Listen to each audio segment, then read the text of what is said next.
Chapter 181. Exorcism. Mu-En, who was blocking the passage to hell, suddenly discovered that a huge energy barrier appeared on the opposite side of the passage. Although the electric current he released was powerful, it was unable to destroy this huge energy barrier for a while.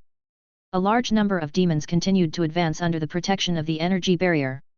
High-temperature flames rose among the demons, and their bodies continued to twist in the high temperature of the flames. Looking at the demons who were wading through the flames unharmed, Mu-En understood clearly that the flames under these guys' feet were the hellfire unique to hell.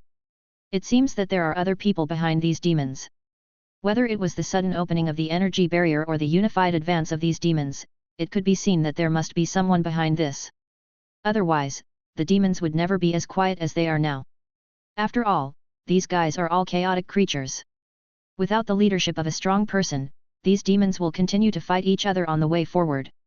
The arm changed back to the appearance of Harrow Exorcist, and Mu-En waved the incinerator in one hand, releasing the bondage of blame towards the hell passage again. As the energy waves continued to spread, shackles began to appear on the entrance of the passage. The originally open hell passage began to shake and began to slowly close under the blockade of the shackles. Hwa hwa hwa. When the channel was closing, a strange force appeared in the channel, which opened the closing channel again. All the chains were stretched tight and stretched straight, trying to expand this hell channel. Is there really someone there? Looking at the tightly stretched shackles, Mu-En was not surprised at all. After all, he had already guessed the situation on the other side of the passage. Just as he was thinking about it, a giant humanoid beast covered in flames rushed out from the advancing demons. His arms were like sharp blades, and he rushed towards the passage with an unstoppable momentum. Despite his huge body, his speed was not slow. Countless demons were knocked away wherever he passed. Some unlucky demons even had their bodies chopped off by his blade-like arms. Delicious. Soul. Accompanied by an earth-shaking roar, the humanoid monster rushed out and slammed into Mu-En fiercely. Those sharp arms swung towards Mu-En at an astonishing speed. Shoo! His arms whistled in the air, creating a terrifying air wave that spread around. Thump! A beam of light suddenly appeared, and the double-sized demon beast was hit by the light and fell heavily to the ground. The already dilapidated ground was completely destroyed by this blow, turning into thick earth waves that spread outward. It seems like we have to fight. Mu-En stretched his neck, waved the incinerator in his hand and looked at the demon. This is a professional match now. Speaking softly, Mu-En picked up the incinerator that had fallen to the ground. Although the incinerator has no combat capabilities in the game, this is not a game. This incinerator, which is like a flail, is the best weapon. Thump! The incinerator drew a bright trail in the air, and with its powerful energy, it smashed heavily on the head of the demon beast. The moment it hit the demon beast, the energy in the incinerator instantly exploded and spread outward wildly. Bruce and the other man who were fighting with Claw received energy replenishment again, and instantly burst out with all their strength, killing those guys wearing owl masks. Outside, Gordon and Harvey finally arrived and were shocked by the situation. This is... Not to mention the beastmen killers who were fighting in the melee. Gordon and Harvey saw the two legendary vigilantes fighting a group of warriors wearing owl masks. The weapons in their hands showed extraordinary power. The rapier that was splashing with sparks could easily cut off the clawed weapon, and the energy whip in the other person's hand burst out with extremely powerful force. Facing the attacks of a large number of sharp claws, the two were not only able to handle them with ease, but also had the potential to fight back. Wait! Harvey, look over there! Gordon glanced casually and saw what was going on inside. He saw a giant beast that looked like a monster being knocked to the ground with a bright flail by a guy who looked like a clergyman. The two were stunned by the situation in front of them. They had no idea what was going on. It now seems that except for the two of them, these beastmen killers who are fighting in a melee with violent expressions are the weakest here. Harvey, go inform the director, I think we need backup. Okay, but listen to my advice, don't do anything stupid, it's not worth it for those bastards in Gotham. Harvey nodded, then handed all his ammunition and shotgun to Gordon. This gun is for you. It's much more dangerous here than outside. Then he snatched the pistol from Gordon's hand and said, these two little gadgets should be used for self-defense. After exchanging weapons, Harvey ran outside. They were no match for these guys, he had no doubt about that. Those beastmen killers who were like monsters to them were also the weakest group here. If they want to deal with these monsters, it is impossible to succeed by relying solely on these things on them, unless they can use weapons and equipment with stronger firepower. You must be careful, Gordon. He still cares about Gordon, his police companion who is out of place in Gotham. After all, this way he doesn't have to be on guard all the time. And some of the things Gordon showed were also the reasons why he was willing to continue to get along with Gordon. This also made Harvey's feet move faster, and he ran towards their car parked outside. After seeing Harvey off, Gordon walked around the ruins and headed towards the center of the battle. The bad feeling in his heart was spreading wildly. Hey? You actually touched it. Muen raised his eyebrows slightly, swung the incinerator and smashed it down towards the head of the demon beast. Bang! The demon beast's head was directly smashed by the incinerator, and black blood splashed everywhere. How disgusting! Looking at the demon beast lying motionless on the ground, Muen said with disgust. The energy of the incinerator then spread out, burning fiercely on the black blood and burning all the filth around it. The giant demon beast fell, but it was not without achievement. When Muen dealt with him, a large number of demons had already approached the entrance of the passage and poured out. Did it break out? Looking at the demons that kept pouring out, Muen swung the incinerator in his hand and hit himself hard. Penance! Along with a burst of blue light bursting out from his body, some scars emitting blue light appeared on his back. Then, a slightly strange-looking pistol appeared in his hand, the death knell. You two should just fight freely and don't worry about getting hurt. After saying that, he waved the incinerator and released the restraints of blame at the demons that wanted to disperse. Hwa hwa hwa! Accompanied by a sound, countless shackles shot out from all directions, blocking most of the demons that wanted to escape. Chapter 182. Blockade. Bang! The death stroke is different from other weapons in that it only has one bullet. But this gun has a special function, that is, when shooting a headshot, it can become a fast-firing weapon that does not consume ammunition. He raised his hand and aimed at a fish that had escaped the shackles. The bullet burst out from the muzzle and hit the demon's head accurately. Then a large amount of energy emanated from the demon's body, part of which flowed into the weapons, and part of which flowed into Muen and the others. Feeling the warm power on their bodies, Selena and Bruce understood what Moon meant. Perhaps this warm power could bring about some changes in their bodies. Not only the two of them, but even Gordon, who was hiding in the ruins with a shotgun in his arms, felt the warm power that suddenly appeared on his body. Don't just stand there, Sheriff Gordon, help me to deal with these demons. Hearing Moon's voice, Gordon was stunned for a moment, then he understood. The fighting power of these people in front of him is so strong, and they are also very sensitive to the changes around them.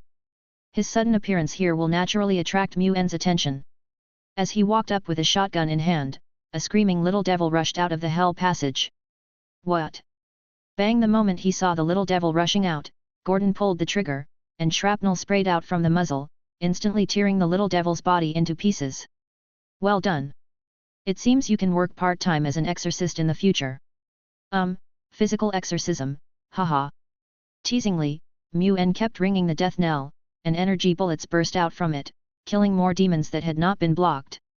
Stand behind me and destroy those fleeing demons.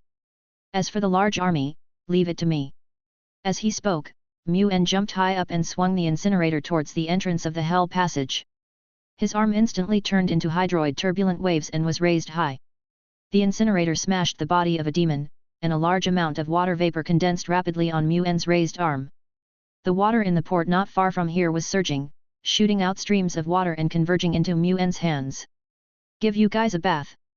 As he spoke, a huge ball of water condensed in his hand. As his arm swung, it turned into countless bubbles and fell towards the demons. Storm barrage. Dong dong dong. The water flow formed a barrage, bombarding the demons frantically. Some demons whose bodies were burning with hellfire had their flames greatly weakened by the bombardment of the water shells. And those demons with weaker strength were blown into countless pieces by the barrage of this terrifying water shells. He landed lightly next to the incinerator, grabbed the incinerator, and smashed it hard at the stronger demons. Bang bang bang!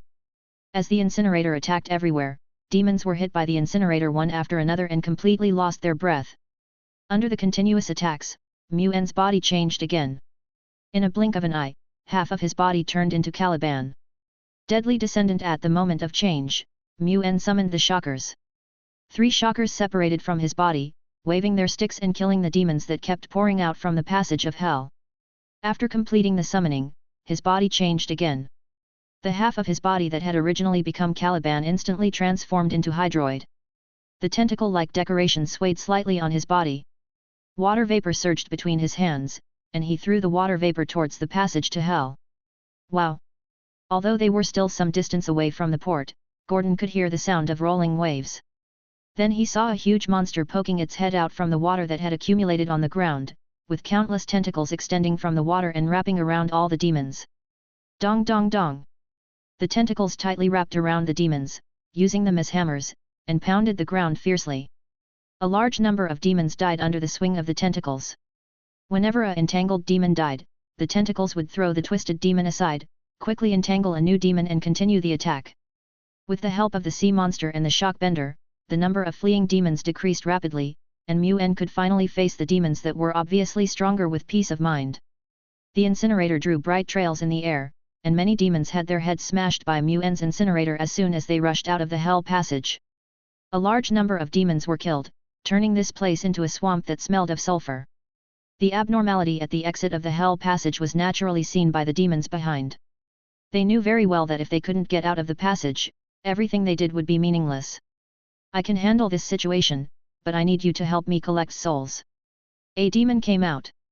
He had a way to break out of the blockade, but to achieve this goal, he would have to consume a large number of souls. This is too easy for the demons who have lived in hell for many years. These low-level demons in front of them are the best source of souls. As long as they break out of this passage to hell, they can harvest countless high-quality souls. The low-level demons had already arrived for the slaughter, and those that were chained became their first choice. As they killed, a large number of souls were collected and all sent to the magic circle opened in front of the demon. With the continuous infusion of souls, the magic circle was gradually filled up, revealing a faint light. Under the control of the demon, the magic circle became stronger and stronger, transforming into a flaming beam of light that shot towards the exit of the hell passage. Boom! Wherever the light column passed, countless demons were instantly wiped out, and Mu-En, who was killing demons at the exit, also felt the danger.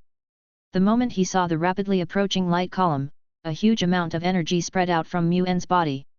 Covenant of protection. The moment the energy spread out, the beam of light hit Mu-En, and the powerful attack completely enveloped Mu-En's body. The beam of light spread outward and bombarded Bruce and Selena, but the two had just been covered by the energy of the Covenant of Protection, and faced with such an attack, they did not feel any pain. However, the Sharp Claws and Beastmen killers suffered heavy casualties. The attack power of the light column was too strong. Most of the Sharp Claws and Beastmen killers were wiped out in the scattered attacks. This scene was seen by Gordon, who was also blessed by the Covenant. A beam of light shot out from the gap where demons kept rushing out, and was divided into countless parts in front of Moon. If he had not been protected by the Covenant of Protection, he would have been completely worn out like those Claws and Beastmen killers. Gordon swallowed hard. This was his first time participating in such a battle. Looking at the shotgun in his hand, Gordon felt that his worldview had been greatly impacted. Chapter 183. Sunfire.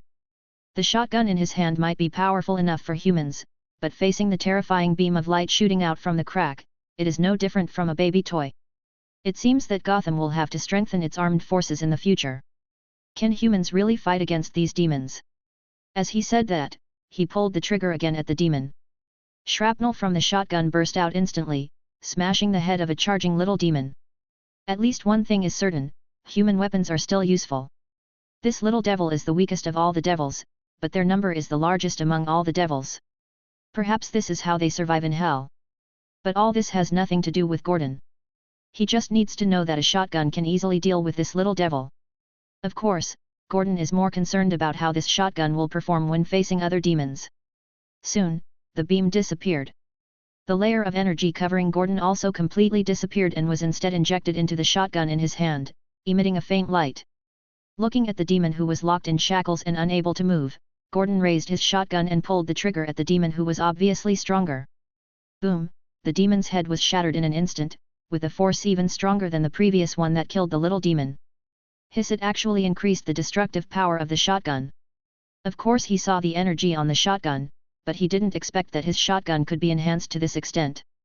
Using the strengthened shotgun in his hand, he kept shooting at the demons that rushed out. In addition to the little devil at the beginning, there is also a devil with bat wings on its back that is almost the same size as an adult, With the amplification of that strange energy, the destructive power of the shrapnel fired from the shotgun was greatly increased. So far, all the demons Gordon had seen could not withstand the shotgun in his hand. Boom, boom, a demon bathed in flames walked out, and as soon as he came out, he was hit in the head by a shotgun. However, even though the shotgun was strengthened, it was unable to harm the demon. Countless shrapnel fell on the demon's head, but could not even damage the demon's skin. The demon that was being attacked turned his head and looked over.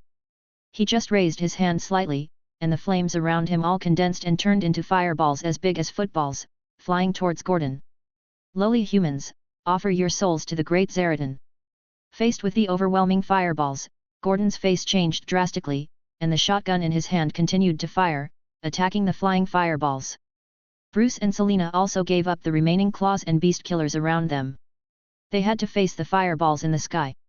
Seeing the two of them walking forward, Mu-En waved the incinerator in his hand to block the passage to hell while condensing the moisture around it. "Don't worry, you'll be fine." As the words fell, the condensed water vapor in the air turned into a water cannon, bombarding the ground like a barrage of bullets. Storm barrage. Although it was the fire of hell, it was not to the point where it could not be extinguished. Under the attack of Mu-En's water cannon, a large number of fireballs collided with the water cannon and were completely extinguished in a cloud of mist. Places not covered by the storm barrage were hit by fireballs, burning the surrounding area and turning it into a sea of fire. Even the remaining claws and beastmen were ignited by the fireball and turned into ashes in an instant. But after they died, everyone could see that white light rose from it and converged towards the demon. Are they their souls? Looking at the light that was constantly converging towards the demons, Mu-En thought to himself, and the incinerator in his hand directly swung out a beam of energy, sealing all the light with shackles. "I'll leave these demons to you. Next, I need to do my best to seal this hell passage. There are sea monsters summoned by Hydroid and shock casters summoned by Caliban around. Under their protection, Bruce and the others will definitely not have any problems." He could also focus his attention on the hell passage in front of him. He was very interested in the guy on the other side of the passage. Harrow Exorcist on half of his body instantly recovered to his entire body, and Mu-En also took out several special empowerments. "I guess demons don't like the sun, right? Then let's try the Pharaoh's light first." The light of the Pharaoh instantly merged into the armor, and then a blue-green flame appeared in the incinerator in the hands of Harrow the Exorcist. "Ha! Taste the sacred fire from the sun." Boom! The incinerator slammed heavily to the ground, and blue flames burst out from it, turning into a wave of fire that rushed towards the demons. Countless shackles burning with blue flames shot out from it. Every time a demon was locked, the demon's body would be burned and turned into charcoal. This is not the hellfire from hell. Faced with the flames condensed by sunlight, most demons can only choose to hide. On Harvey's side, he was rushing over here with all the people from the Gotham Police Department, and almost all of them were holding powerful weapons in their hands. As Gotham police officers, they may not be good police officers, but they still remember their duties, especially when this matter involves their own personal safety. "Everyone hurry up, Gordon can't face those guys alone." Harvey led the way anxiously, and among the many policemen behind him, many of them secretly sent messages to the gang boss behind them. These bosses all want to capture a beastman killer. Now that they have found where the beastmen gather, they can do the bosses a favor. "Boss Penguin, our police informant sent a message that they have found where the beastmen are gathering and are now preparing to deal with them." A young man with a bald head came up to Cobbert, holding a text message. "Deal with the beastmen, this won't do. He also plans to use the power of these beastmen to consolidate his dominance. Notify everyone below to head in that direction. We must capture a beastman alive." As soon as he finished speaking, Cobbert glanced at the text message again, and suddenly said as if he had thought of something, "Wait, bring my clothes here, let's go and take a look too." The message said that Gordon was there fighting against the Beast Man, so maybe this was an opportunity for Gordon to owe him a favor. While Cobblepot was taking action, other bosses in Gotham also issued orders to capture the Beast Killer. No one can resist this temptation. As long as they get the secret of the Beast Killer, they will become the kings ruling Gotham. Undercurrents are surging in the chaotic Gotham. Somewhere in Gotham, a group of people wearing white owl masks sat in a place like a coliseum, watching the images on the big screen. "Oh my god, that demon ripped our claws off." Chapter 184. The Power of Space. A lady screamed. She was stunned by the images on the screen. If she didn't know this was a live transcription, she would have thought she was watching a movie. This situation is really too ridiculous. I originally thought that resurrecting the dead, using the Dionysus factor to transform claws, and creating beastmen were already the limits. But who can tell her now what the image shown on the screen is? Let's not talk about the two vigilantes who have been active in Gotham recently and how powerful the weapons in their hands are. Even that guy who looked like a faculty member was beyond her understanding of humans, not to mention the demons that came out of the suddenly opened rift. Great, this is absolutely amazing. A man wearing a white owl mask was shouting crazily, mesmerized by the situation. These demons are what he has been pursuing all his life. Not only are they powerful, they can even control fire to attack. Of course, he was also interested in Harrow Exorcist, who was transformed by Mu-En. This guy could actually intercept all those demons.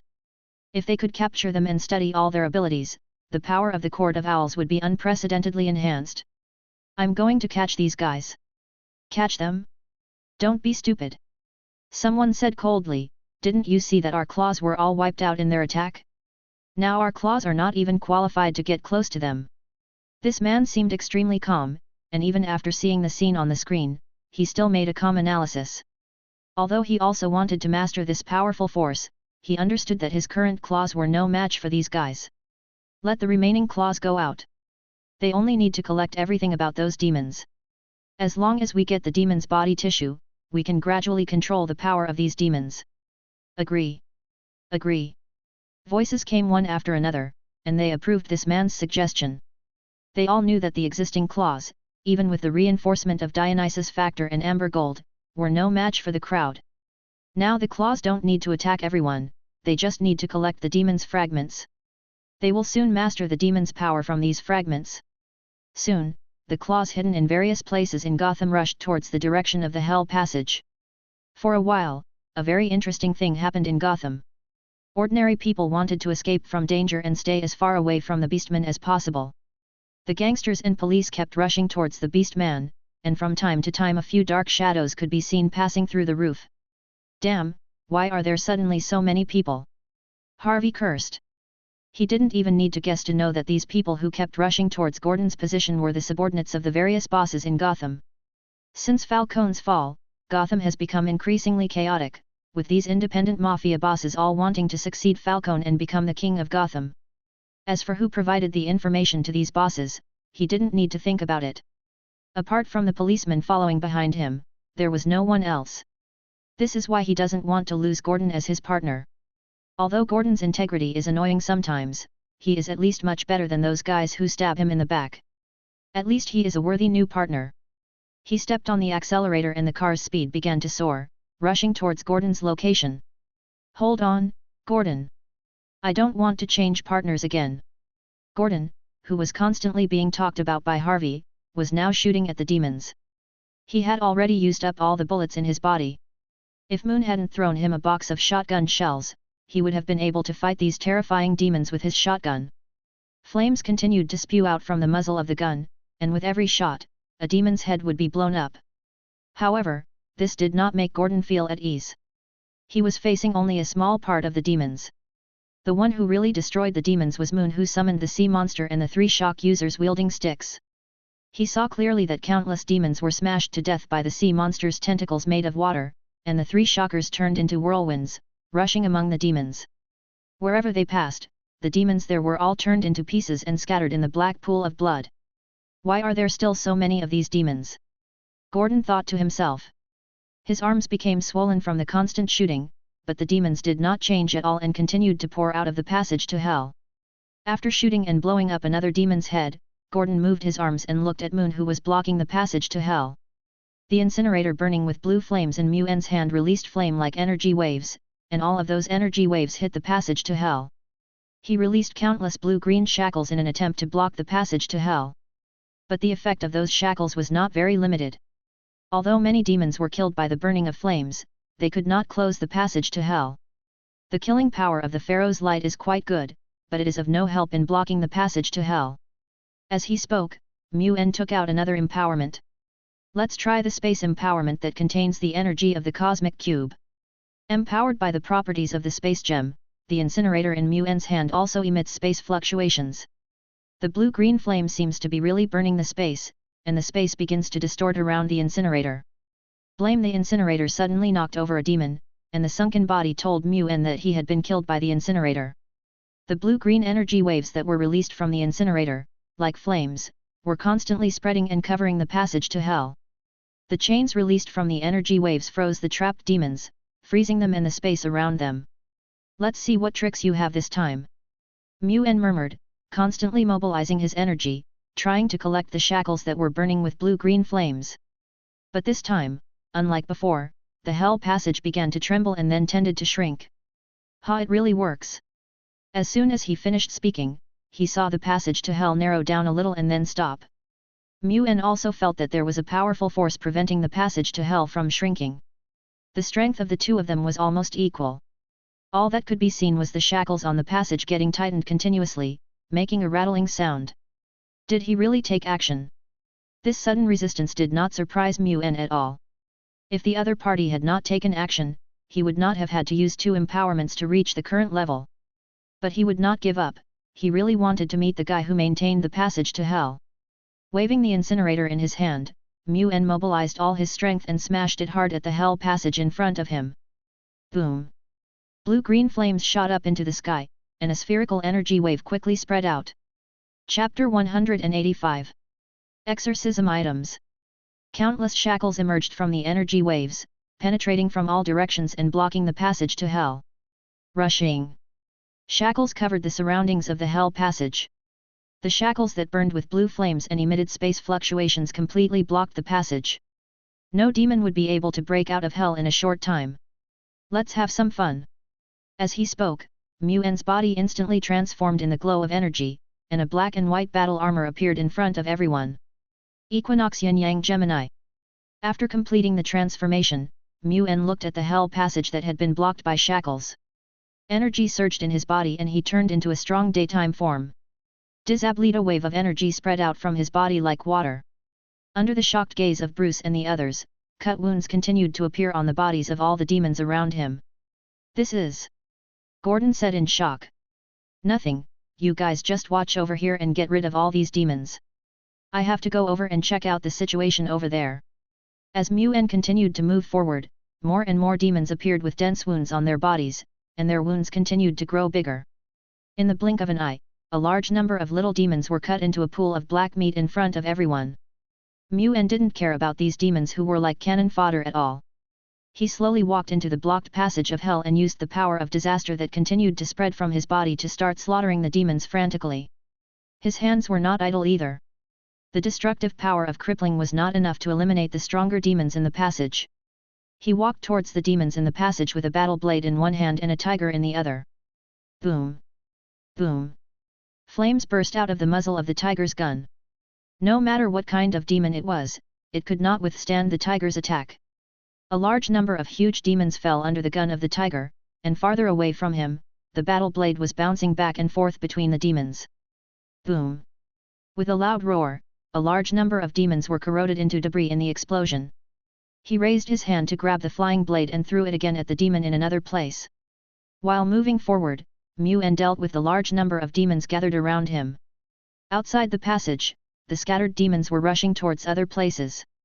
Snort! A blue sword light flashed, and the head of a goat-headed demon fell to the ground. Bruce appeared behind the demon with a sword in one hand. Is there any good way to deal with the demon? We may not be able to hold on for long if we continue like this. Boom! Boom! How? About a cross. Gordon replied while killing the demon. A cross from a church, or holy water used for baptism, should be fine. This reminded Bruce how could he have forgotten this thing. Usually, when people perform exorcism, their first reaction is to find the priest in the church. But the nearest church was several blocks away, so there was no way they could possibly get those things from the church in time. Harvey, can you hear me? Harvey. Gordon put down his shotgun, pulled out his intercom and shouted, Harvey, can you hear me? Sitsizi. Gordon? Thank God you're still alive. I brought all the police officers in the police station here. Those beastmen can't escape. Hearing Harvey's answer, Gordon sighed, raised his shotgun and shot away a demon that was rushing towards him. Listen Harvey, there are no beastmen here anymore.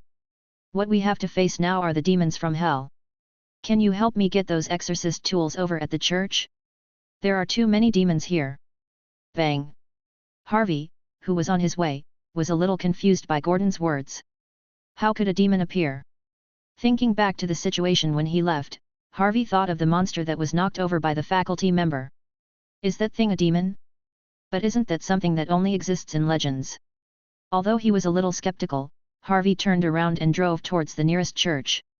He knew that Gordon would not joke easily, especially at a time like this, so he would not joke with him. Since Gordon said he needed something from the church, he would go to the church to look for it. The church was empty. Even the priest should have gone to bed at this late hour. But Harvey didn't shy away from it. He used his gun to unlock the door of the church and ran inside. I hope God can forgive me, but where is the exorcism stuff? Muttering to himself, Harvey looked at everything in the church. The cross of Jesus' crucifixion in the middle of the church caught his eye. This should work. I hope Jesus doesn't blame me. As he spoke, he stepped on the table and took down the cross that was nearly half a meter in size from the wall. After walking down from the table, I saw the Bible in the drawer again. Oh yeah, this Bible can also be used to exorcise demons. With the Bible tucked under his arm, Harvey paced around the church, looking around for anything that might have an exorcist's effect. Baptismal font? Salt shaker? Whatever, take them all away. He seemed to have looted the church and ran out of it carrying a large package.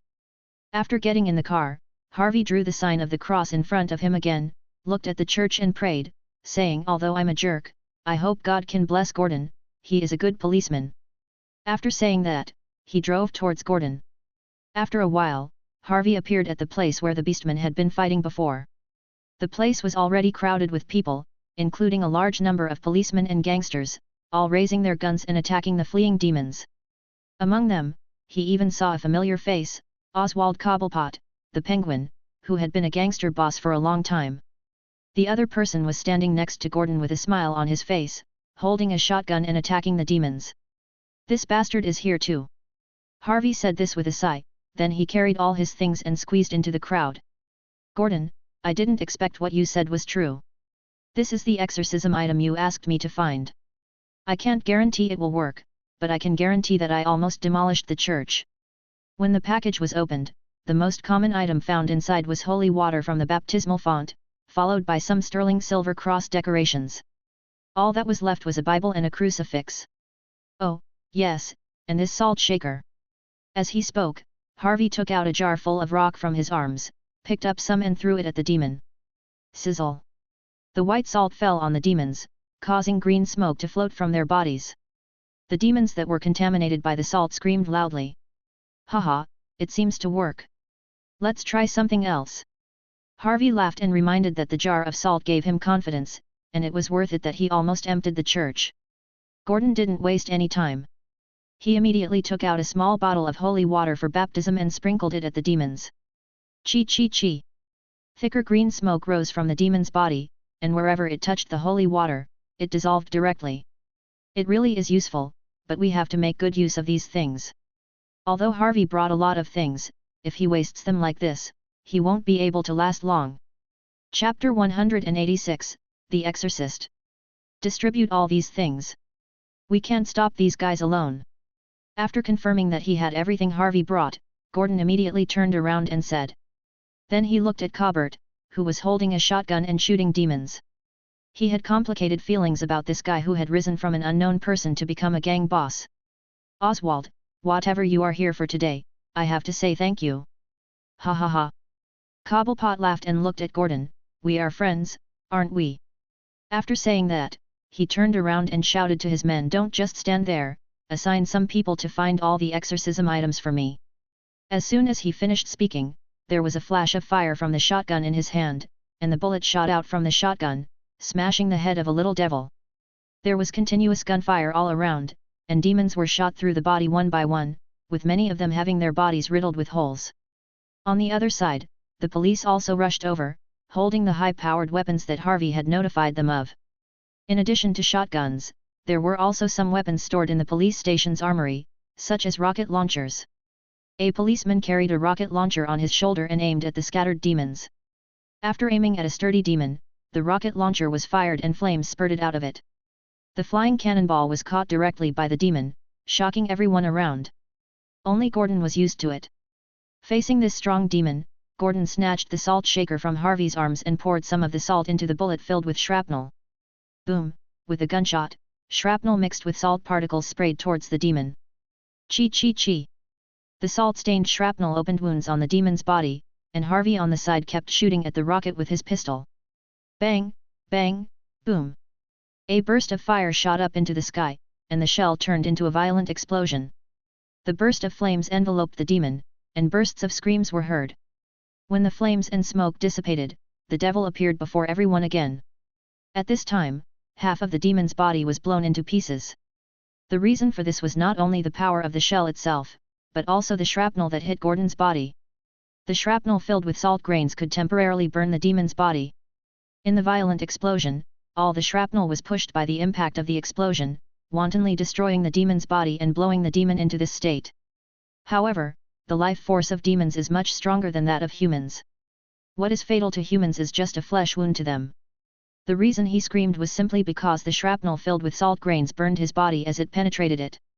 Soon the effect of the salt particles disappeared, the demon's body recovered quickly, and the shrapnel was squeezed out of the body. Ding ding ding ding! The shrapnel fell to the ground, making a sound. This made Gordon and others change their expressions. Can they really be opponents to this monster? Use other exorcism tools. Gordon pulled the trigger and hit the demon hard, shouting loudly. Harvey looked through the exorcism props he brought back and was suddenly stunned when he saw a straw rope in his pocket. This guy must be afraid of the water in the baptismal font. Let's try soaking this rope. He picked up a bottle of holy water from the baptismal font and poured it along the straw rope. Not long after, the originally dry straw rope became wet. Don't let anything go wrong. As he spoke, he grabbed one end of the rope and threw it towards the devil like a cowboy. The rope soaked in holy water was tightly wrapped around the devil's body, and bursts of green smoke continued to rise from the devil's body. The effect of holy water is far greater than that of salt grains. The moment the demon was trapped by the straw rope soaked in holy water, he struggled continuously because of the intense pain, because his body was constantly melting in front of the holy water. Someone come help! I can't trap him by myself. Harvey shouted loudly that the demon was too powerful and he could not trap it alone. Hearing his shouts, the surrounding police rushed up and some threw out straw ropes to tie up the devil. With their efforts, the demon's movements became smaller and smaller, which gave Bruce an opportunity. Taking advantage of the opportunity when many policemen tied up the demon, Bruce mobilized his energy, swung his rapier, and chopped at the demon's head. Snort! The demon's head was no match for Bruce's rapier and fell to the ground with a flash of sword light. However, the demon did not die. Flames burned on his neck and a loud scream came out of his head. Although the body and head were separated, the demon was still able to move and tried to break free from the holy water rope. Seeing this, Harvey immediately loosened the straw rope, picked up a few silver crosses and salt shakers, and ran towards the devil. Now, let me see how you act. As he spoke, he grabbed a handful of salt from the salt shaker and sprinkled it on the demon's head and body. He even used the crosses as weapons and stabbed them into the demon's eye sockets. In this two-pronged action, the demon was completely destroyed and turned into a ball of fire before him and completely dissipated. Seeing that the demon was dealt with, Harvey breathed a sigh of relief. It was the first time he encountered such an opponent. If he hadn't brought enough things from the church, they would probably still be in a stalemate with the demon. Good job, Sheriff! Bruce said with a smile, then turned around and stabbed out with a sword, piercing through a little demon that was approaching him. Be careful, leave this kind of demon to us. As he spoke, he raised his hand and pointed at the sea monsters and shock users left behind by Mu-En. These summoned guys were the real main force. The largest group of demons here were entangled by the tentacles of the sea monster, and the shock users wielding sticks were slaughtering crazily among the demons. Those demons that were difficult for them to deal with became as simple as fruits in front of the shock lord. With one blow from the stick, the demon's body would explode into pieces. This power! Looking at the shockwaves that were fighting as easily as chopping melons and vegetables, and then looking at himself and the others, who were holding powerful weapons but still fighting hard. He always had a feeling of being held back, and they could only barely reach the level of these guys by using exorcism props. Where did these monsters come from? An idea spread in Harvey's mind. Everything that had happened recently shattered his three views. Harvey? Don't just stand there, Harvey, come back quickly and continue fighting. Gordon's voice brought him back to his senses. Harvey looked at Bruce and the others with a complicated expression, then returned to Gordon and asked. What do you think will happen in Gotham in the future? With the power of our police force, I'm afraid we won't be able to handle too much. This made Gordon fall into silence.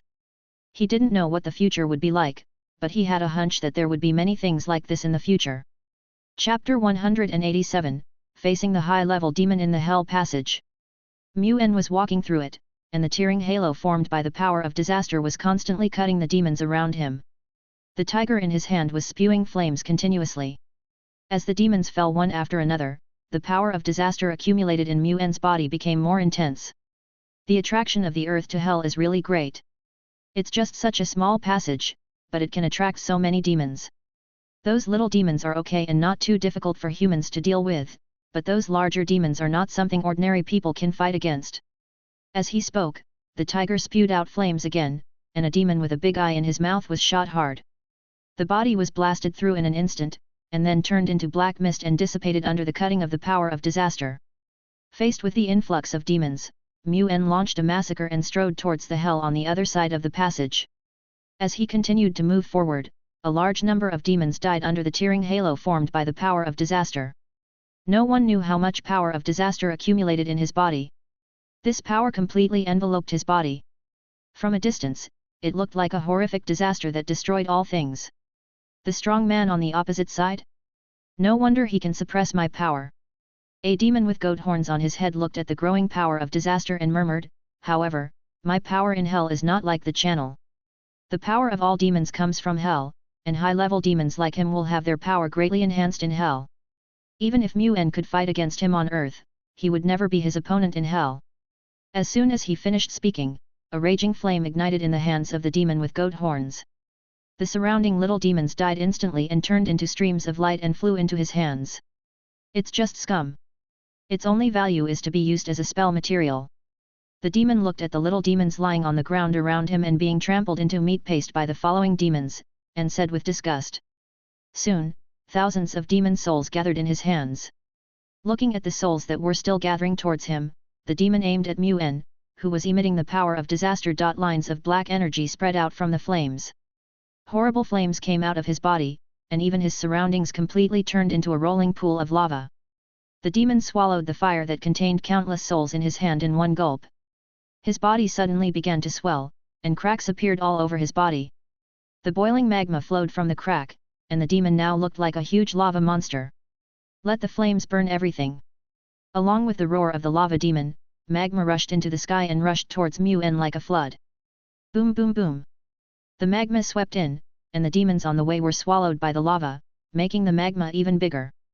This earth-shaking situation was naturally seen by Mu-En. Faced with such a situation, Mu-En's expression did not change at all. He had guessed this situation when he entered the hell passage. Let alone controlling the lava, he would not be surprised even if he could manipulate the mountains to attack. Are you finally here? This saves me from having to look for it again. Looking at the sweeping magma, Mu-En smiled, reached out his hand to his waist, and 2 silver amplitude crystals appeared in his hand. North Wind. This is an amplitude crystal that grants melee weapons freezing damage. Facing the sweeping high-temperature magma, nothing is more suitable than this low-temperature freezing. The tiger in his hand changed into an energy blade, and in a blink of an eye, the amplitude crystal was fused to the energy blade, and countless ice crystals spread from the energy blade. Then he raised his hand and grabbed the blade that was ejected. Another amplitude crystal was also fused onto the blade, which was covered with countless ice crystals. Mu-En swung the battle blade like magma, swinging the energy blade to kill the demons. As the energy blades continued to chop, the bodies of a large number of demons were chopped into pieces, turning into countless frozen fragments that fell to the ground. Boom! The battle blade in the air, under Mu-En's control, released an energy explosion the moment it flew over the magma. The frozen energy spread out from it, instantly freezing the sticky magma. In just a moment, a frozen hard rock emitting bursts of cold air appeared on the rolling magma. It looks pretty good. Seeing the effect caused by the explosion of the battle blade, Mu-En sighed, and the energy on the energy blade in his hand suddenly surged wildly. With Mu-En's horizontal slash, the constantly surging energy turned into a sword energy wrapped in terrifying coldness and flew towards the magma. Ka ka ka! The sword energy penetrated into the magma, splitting it in two, and wherever the sword energy passed through, it turned into hard rock. Mu-En, who rushed out from the demons, jumped up suddenly after seeing the magma turned into hard rock due to the low temperature. It's over there! After stepping on the magma that turned into rock, Mu-En saw from afar the lava demon that was controlling the magma to attack him. Stepping hard on the rock, Mu-En flew towards the lava demon like a cannonball. Along the way, he would occasionally grab the flying sword and throw it out with force, constantly creating rocks in front of him to step on, so that he could move forward quickly. Seeing that his magma did not stop Mu-En, the lava demon stopped controlling the magma and instead took out a giant hammer made of lava from the lava around him. Die! As the lava demon swung the lava hammer in his hand, the surrounding lava erupted like a fountain, wrapped around the hammer, and smashed down towards Mu-En fiercely. Boom! The terrifying giant hammer, carrying countless lava, covered Mu-En. The moment it hit the ground began to roll, turning the surrounding area into a lava lake. Nice power, but too slow. As the words came out, a beam of icy sword energy shot out from the air, and Mu-En's figure appeared. The lava demon was surprised to see that his attack did not hurt Mu-En. After seeing the incoming frozen sword energy, the lava demon's body shook, and the lava around him erupted, turning into a lava curtain to block the sword energy.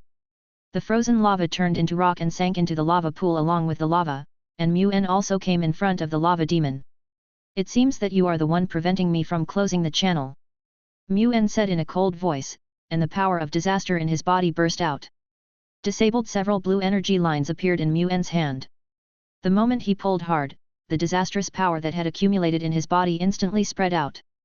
The power of disaster, which was condensed after slaughtering countless demons, instantly acted on every part of the lava demon's body. This horrific destructive power caused the lava demon's body to begin to collapse rapidly. Even the lava hammer in his hand turned into powder in an instant and completely dissipated in the lava. Chapter 188. Elimination.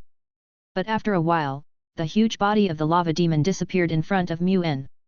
But Mu-En did not relax, because he found that although the previous attack destroyed the lava demon's body, there were still life fluctuations in it. Sure enough, before Mu-En started his attack, a loud laugh came from among the countless fragments. Ha ha ha ha, this is really interesting. You destroyed my toys so easily. As the words came out, the shattered lava demon began to burn wildly, and a strange-looking demon with goat horns appeared in front of Mu-En. The moment the demon saw Mu-En, a flame condensed at his fingertips. Call out, the beam of fire fell on Mu-En, but did not hurt him at all. Instead, it created blue ripples on his body. Fortunately, Mu-En mastered the power of the Vezarin school and was unable to block the beam of light released by the demon. At this time, a light blue energy shield appeared in front of him. This was Vezarin's protective shell, which had the ability to absorb enemy attacks and convert them into its own shield. Before, at the moment when the giant lava hammer fell, he opened the protective shell and absorbed all the attacks. It was precisely because he absorbed that attack that he was able to easily face the flame beam of the goat-horned demon. After stabilizing the shield on his body, Mu-En looked at the goat-horned demon in front of him, and knew in his heart that with the power of Equinox Yin-Yang twins alone, he would not be able to fight against this powerful demon. After all, this is hell, the devil's home ground. He's a tough guy, so use him. As the words came out, Mu-En was bathed in light, and then a man in armor wearing a golden crown with feathers appeared in front of the goat-horned demon. Wukong the Monkey King. Mu-En transformed into the Monkey King and immediately released his heavenly saint twin body. An avatar that looked exactly like him jumped out from his body. Faced with such a powerful opponent, only this warrior with the primal rage in his body can fight back. The mist under their feet rolled up, and in a blink of an eye it enveloped Mu-En and his clones' bodies, and rushed towards the goat-horned demon. Faced with the oncoming clouds, the goat-horned demon did not hesitate. With a wave of his hand, countless flames turned into flaming arrows and shot towards Mu-En. In the lava pool beside him, a giant hand made entirely of lava stretched out and slapped the cloud that Mu-En had turned into. Boom! Under the attack of countless fire arrows and giant hands, the clouds disappeared, but a blue light penetrated the giant lava hand. Fight to the bitter end. Mu-En and his clone held up the Dingai Shenzhen made of energy and swept it out with force. Snort, the giant lava hand was instantly destroyed by the attack of the Dingai Shenzhen, and turned into countless lava blocks all over the sky. Muen's whole body was surrounded by energy, and his armor became stronger, allowing him to withstand more attacks. The moment they rushed out of the giant lava hand, Muen and his clone waved the golden iron rods in their hands and smashed them towards the devil. Rolling stones, the golden hoop in Muen's hand suddenly grew bigger and turned into a huge pillar, smashing down at the demon.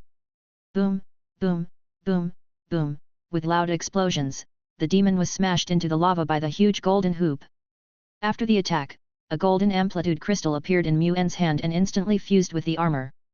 Then he used the heavenly twin again on the demon that was smashed into the lava. The attacking clone suddenly turned into a stream of light and rushed towards the demon. The golden hoop in his hand also instantly turned into a giant pillar and smashed down at the demon fiercely. Boom! The demon, whose body was originally submerged in the magma, was hit by the violent shock and was directly shaken out of the lava pool. After seeing the demon flying out of the lava pool, Muen rushed towards the demon again. He continued to inject energy into the golden hoop iron rod, causing the energy of the weapon to continue to extend at both ends. Take my stick! The continuously extending golden hoop drew a blue energy trail in the air. From a distance, it looked like a blue curtain that suddenly appeared.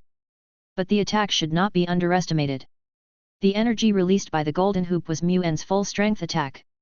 The falling golden hoop kept getting bigger and bigger, and when it hit the demon, it had reached the size of a truck tire. This blow knocked the demon directly into the ground, but Muen still did not let his guard down and continued to swing the golden hoop iron rod downwards. Boom, boom, boom! The ground was shaking continuously, and the ground around the demon was smashed into pieces. After attacking several times, Muen restored the golden hoop to its original thickness and used it as a javelin to stab the demon's head. The golden hoop iron rod, which carried great power, made a sharp whistling sound in the air and slammed into the ground fiercely.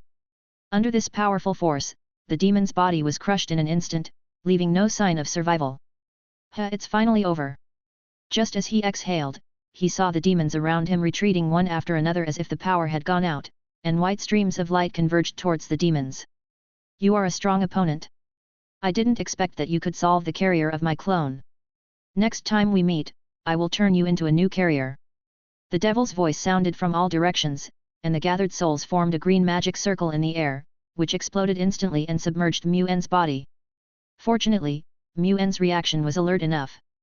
At the moment of the explosion, he put up a desperate resistance, holding high the Dingai Shenzhen, and blocked all the attacks from the explosion. As the explosion ended, Moon returned to the ground, stood on the rocks floating on the lava, and looked quietly into the distance. When the magic circle exploded, he saw most of the demon's body fragments condense together and flee into the distance. Is it just a carrier of a clone? As expected of a demon, he is really careful with his body. The one fighting with him was just a carrier of a powerful demon. A mere demon carrier possessed such powerful strength. It has to be said that the mythical power of this world is really terrifying. However, since the other party chose to speak harshly, it means that the other party has no time to care about himself. No matter what, the guy who maintains the passage has disappeared. Now it's time to seal the hell passage. After saying that, he turned into a cloud and rushed towards the passage to hell. The number of demons in the passage is still huge, and they are still rushing towards the earth. Muen turned into a cloud of mist, which flew among these demons and quickly rushed out of the entrance of the hell passage in the crowded passage. The moment he returned to Gotham, Moon returned to the appearance of Harrow the Exorcist. He swung the incinerator and smashed it hard at the demons that kept coming out of the passage to hell. The energy waves burning with the fire of the sun continued to advance, and all the demons piled up at the entrance of the hell passage were burned to ashes in an instant. And the shackles that block the channel and prevent it from growing are constantly shrinking. Chapter 189. Need a church. Everyone could see clearly that the shackles surrounding the passage to hell were constantly shrinking. As the passage continued to shrink, fewer and fewer demons rushed out of it, and the shackles burning with the fire of the sun were also constantly burning these demons. Under the shackles of countless chains, the passage was finally closed, and no demon could rush out. Ho-ho! There was a whistling sound in my ears, and a shock made the body spin. The seemingly slender stick smashed the demon's body into pieces like hitting a watermelon. It looks like things are going well here. For these demons, the shockwave's actions were a massacre. The power of the stick was so incredible that it could easily kill any small demon or mid-level demon. Everyone come back. Raising his hand to take back all the vibrators and sea monsters, Moon slowly walked towards Bruce and the others. The two little guys are now exhausted and out of breath. After Muen left, their energy supply was cut off. They can only try to save the energy of their combat suits and rely on the amplified power to kill demons. Only when facing powerful demons will they unleash the power of their weapons. Looking at the two people who were already exhausted, Muen nodded, then stretched out his hand and released the void collapse. A powerful suction force suddenly appeared, and the scattered demons around were forcibly sucked together. No matter how they struggled, they could not break free. At this moment, everyone stopped. They were stunned by the scene before them. The demons that they had to use all kinds of exorcism props to fight were so vulnerable in front of that clergyman. Just by raising his hand lightly, he attracted all the demons together. Under the gaze of everyone, the energy of the incinerator was released instantly, turning into a blue-green flame that ignited all the demons. This fire from the sun was not easy for the demons to bear. They screamed and were burned to ashes in the flames. As the demons gradually dissipated, a black and red crystal appeared in front of him. This is what that guy used to transform the earth. It contains so much power of hell. Muen, who had just returned from hell, was too familiar with the power from hell. Once this crystal was opened, the surrounding environment would quickly be transformed into the appearance of hell. By then, there would be no need for the other party to continue maintaining the hell passage, and the demons would be able to pass through this passage easily. Now it's a bargain for me. Muen was delighted and casually put the crystal into the space module. I didn't expect that just by coming out to see Bruce and Selina's performance, I not only helped to eliminate the devil, but also got this crystal containing the power of hell. Based on his understanding of the energy of extracting ice essence, the power contained in this crystal can at least allow him to create a battle armor. After completing all this, Muen looked at the blocked hell passage again, waved his hand and released a wave of energy to reinforce and block the closed passage entrance. Captain Gordon, this thing will be repaired slowly, but before that, I suggest you protect this place.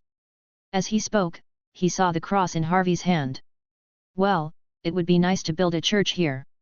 At least the demons are still very afraid of these things. Build a church? Gordon stared blankly at the crack that was blocked by countless shackles. Even if a church was built here, it would probably not attract anyone, right? Besides, everyone in Gotham already knows the situation here. Who would be willing to spend money to build a church in a place where demons could burst out at any time? Although he thought so in his heart, Gordon still nodded and accepted Moon's suggestion. Before, they used various props in the church to keep all the demons here, otherwise the whole Gotham would have become a paradise for demons. Since the church's props are useful, it is imperative to build a church to suppress this crack. At worst, we can talk to the dignitaries in Gotham. I guess they don't want to live in a city where demons may appear at any time, right? Looking at the ruins around him, Gordon sighed. We have already cleared the land needed for the church.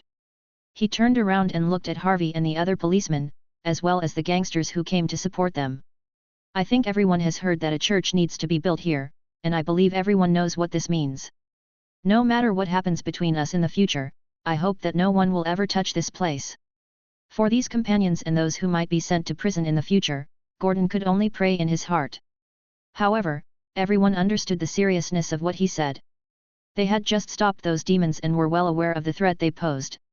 If they accidentally opened the passage and released the demons, all their efforts would be lost.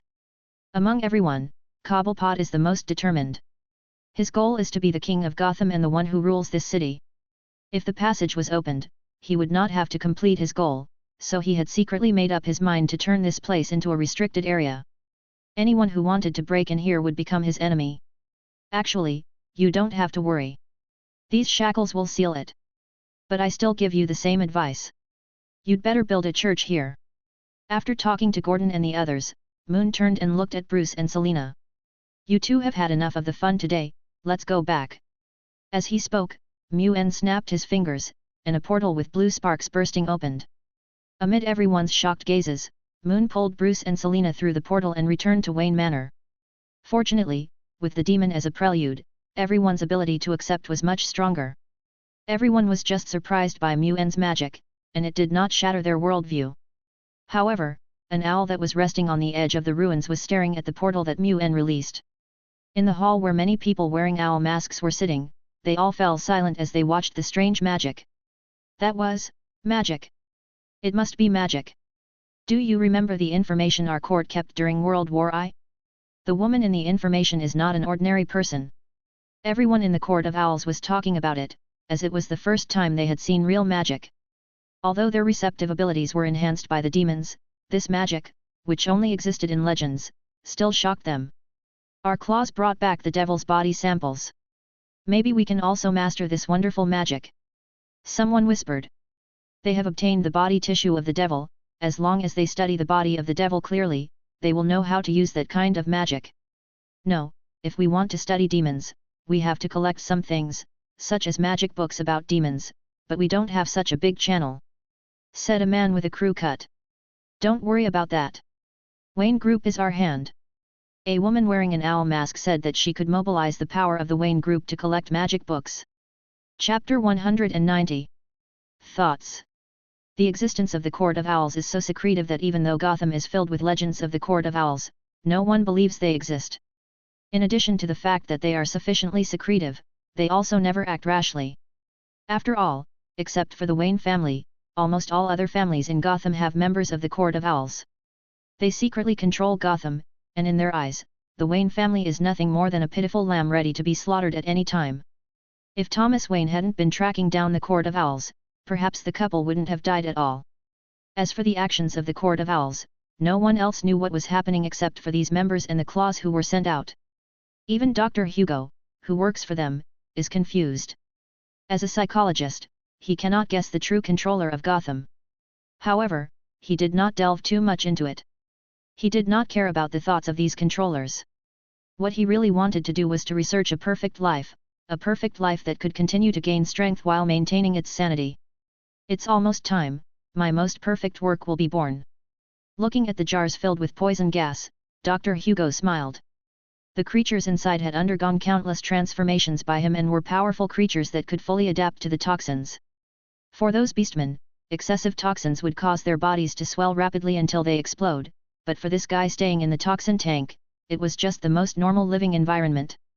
Dr. Hugo tapped the toxin tank gently a few times and stared at it with a smile. Thump! The glass jar vibrated. A strong man with disheveled hair leaned on the wall of the jar, glanced at Dr. Hugo, and then greedily inhaled the strong poison. It seems you've adapted pretty well. Humph, it's not enough, I need more toxin. The person in the jar sucked the surrounding toxins into his stomach, staring at Hugo with his green eyes, as if as long as Dr. Hugo dared to say that there was no toxin, he would rush out of the jar and kill Dr. Hugo. Dr. Hugo was not afraid of this guy's performance. Instead, he was very excited. Ha ha ha, that's right. The more toxins you consume, the stronger you will become. As he spoke, he nodded to several burly men around him. The sturdy men walked to the valve of a jar respectively and held the valve tightly with both hands. With an unpleasant sound, the toxin jar was once again covered with thick toxins and turned into a dark green color. Absorb these toxins carefully. I still have high expectations of you. I hope you can continue to break your limits. After saying that, Dr. Hugo left with the people around him, while the man in the poison jar was immersed in countless toxins, his expression showing extreme enjoyment. Wayne Manor. After returning to the manor through the portal, the few people received very good service from Alfred. He had already prepared a table of snacks, waiting for Muen and others to return. Although he was surprised that several people returned through the portal, he quickly calmed down and handed them towels to wipe their faces. The few people who returned also accepted Alfred's service very naturally. This kind of battle was not bad for Muen. After all, the demon did not entangle him too much. This kind of battle was just a warm-up for him at most. But for Bruce and Selina, this was the biggest battle they had ever experienced, and both of them were exhausted. Teacher, how many armors like the one before do you have? Bruce drank the tea in the cup and looked at Muen with a puzzled look. He saw the changes in Muen during the battle. Those strange-looking armors were the powerful forces that Muen possessed. You mean my armors? There are quite a lot of them, but you can't control them. Muen smiled and waved his hands. He only knew how to shape armor now, and couldn't give any armor to Bruce. However, in the future he might be able to do this and shape an armor for Bruce. A Batman who becomes a commander?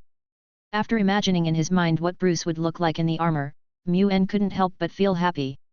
He was looking forward to that time when Bruce, who had mastered the power of the armor, would be able to burst out with a force even more powerful than in his memory. Seeing that Mu-En didn't elaborate, Bruce didn't ask any more questions. He knew that if Mu-En was willing to tell him, he would tell him even if he didn't ask. Stopping the questioning, Bruce and Selena began to tell Alfred what they had just experienced. Although Alfred was well informed, he still broke out in a cold sweat after hearing what Bruce and Selena said.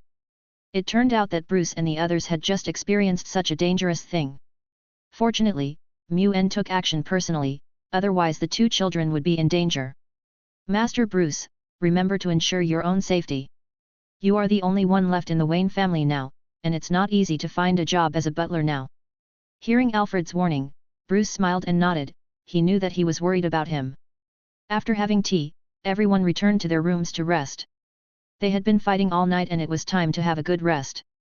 After Mu-En walked into the room, the black and red crystal appeared in his hand. This crystal had the power to transform a small environment into hell, and the energy it contained was enormous. But this is not what he is really concerned about. What he cares about is the crystal itself.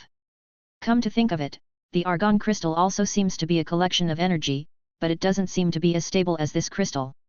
As an argon crystal containing void energy, it has an astonishing decay rate. Unless it is used in weapons and equipment, it will dissipate due to decay in just one day. He thought that perhaps he could let Bruce and Selena gain the power of the void by coming into contact with weapons and equipment fused with argon crystals. But just when he was halfway through the thought, he rejected the idea on his own. He didn't know whether Bruce and Selena could master the power of the void, but he was sure that both of them would be driven crazy by the void energy. After all, not everyone is as immune to the side effects of the void as himself. If the two of them cannot withstand the energy of the void and are driven crazy, then that would be a big problem. It's a little difficult for the two of them to control the armor through the void, but we can let them practice the void school first and try to contact the void energy through the I-essence. The I-essence is a relatively gentle thing, allowing them to use the I-essence to mobilize the energy of the void like Ancient One. Although this is a bit tricky, under the dual protection of the void school and the essence of I, it is difficult for Bruce and Selena to run into any problems. It looks like they both can get presents again. This time, Mu-En did not choose to make weapons, but instead used the casting chamber to make two things that looked like badges. Chapter 191. Key and Bowl. Key of Janus, these are the names of these two things. Of course they have another name, which is the Key of the Void. This was created by Mu-En using an I-essence. While protecting the holder from being infected by the void, it also allows the holder to barely control the power of the void. Mu-En knew about the Key of Janus. In his memory, the person who held the Key of Janus was the one at the beginning of the game, a genetically collapsed clone who coveted the power of the armor. Although it's not as fully functional as Val's Janus Key, it should be enough. After all, this is to allow them to adapt to the power of the void. It's just something to help Bruce and the others adapt to the void energy. There's no need to add those abilities, or to make them dependent. Looking at the two glittering golden Janus keys, Mu-En smiled and shook his head. It seems I've been affected too. The manufacturing of this thing is really exaggerated. It emits golden light under the light, which is a style unique to the Orokin Empire.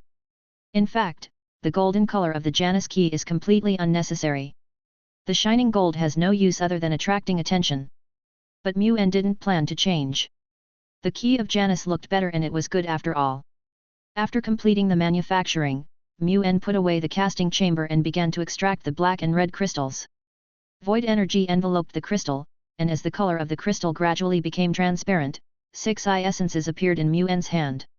Although there is still one missing, it is enough for Mu-En. Together with the 3 remaining I-evolutions from making the Key of Janus, he now has 9 I-essences in his hands. Sure enough, I can only create one battle armor. Sighing, Mu-En began to think about what kind of armor to create this time. He had all kinds of armor in his hands, and there were quite a few that had not been shaped. After thinking for a moment, Mu-En made a decision. He wanted to shape Rhino. This armor is considered to be one of the most heavy armors among all the armors, ranking among the best in terms of both defense and strength. It just so happens that there are relatively few armors with heavy defense, so this can fill the gap in this area. As he spoke, his body was wrapped in energy and he stood in place like an energy cocoon. The power of Rhino is manifested in a special direction. This armor can release an explosive impact through huge trampling, causing all the particles around it to vibrate wildly in place. Using a special method, the effect of time standing still is achieved. This is the power of Rhino. This kind of time stagnation achieved by super strong power can only last for a few seconds at most, but it is enough for Mu-N. A few seconds may not have much effect on others, but for Mu-N, it is enough for him to eliminate many enemies. Ka as the energy cocoon burst, a khaki-colored armor that looked very thick appeared in front of everyone. It's really a savage bull.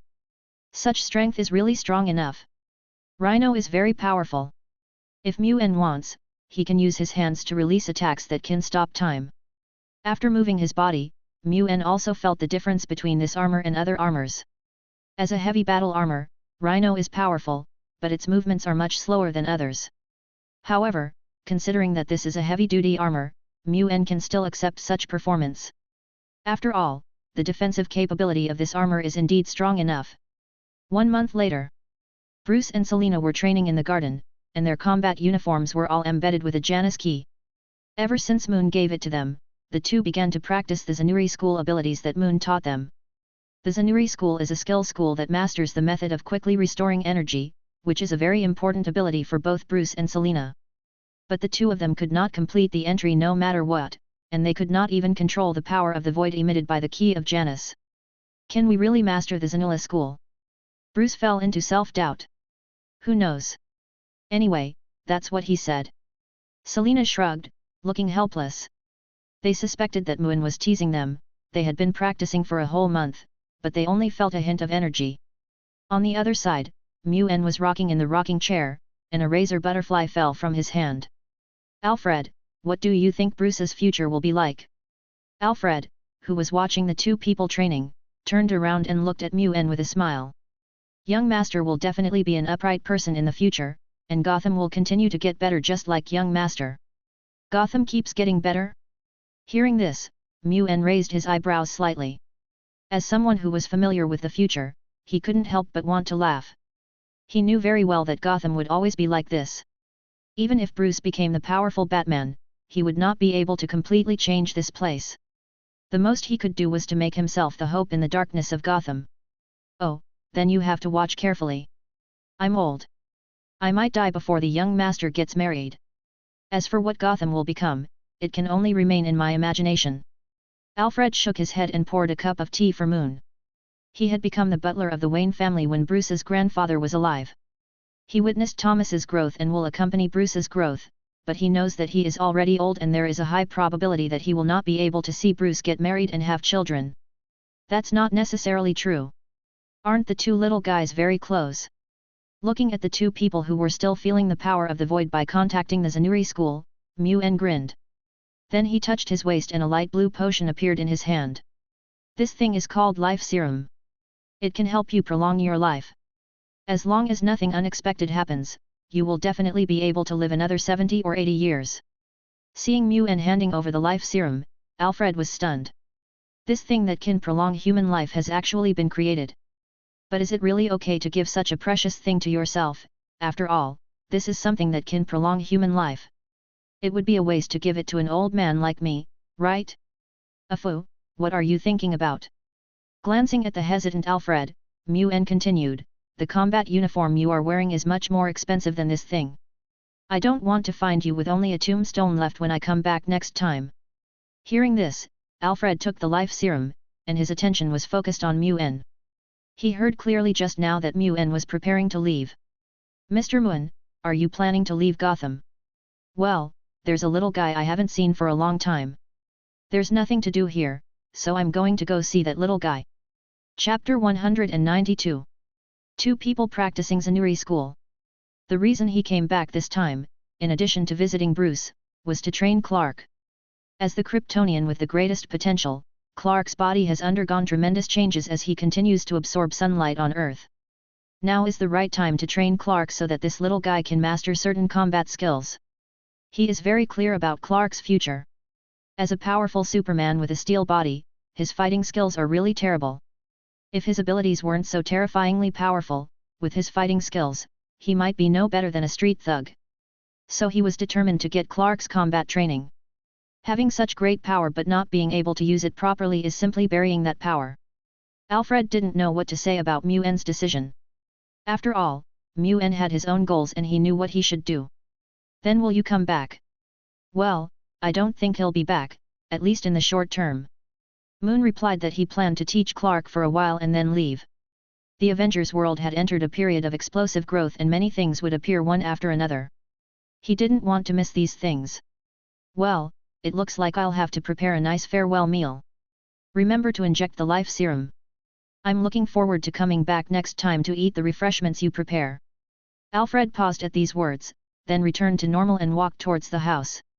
Mu-en sat up from the rocking chair, looked at the two people who were distressed because they could not mobilize the power of the void, and laughed. Come here, you two. I'll tell you about it.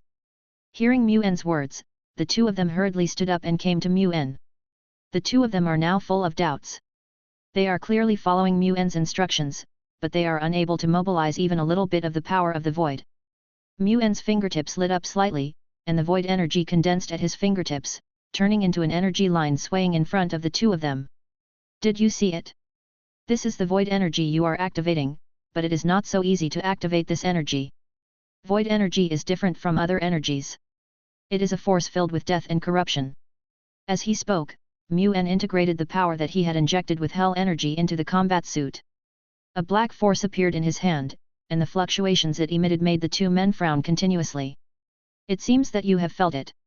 This is the power of hell, and the power of void energy is a more corrupt force than the power of hell. To master this power, you must possess a strong mind and an indestructible will. Although the key of Janus can make you immune to the negative effects of void energy, if you want to use void energy to fight, you still have to hone your will and work hard to master the Zanuri school. After Mu-en's explanation, the two finally understood what he meant. Void energy is too dangerous, this is the only way to protect them. What they have to do now is to keep practicing the basics of the Zanuri school. As long as they can master the basics, they can begin to control the void energy. This void energy line is a prop to help you. With it, your chances of feeling the void will be higher.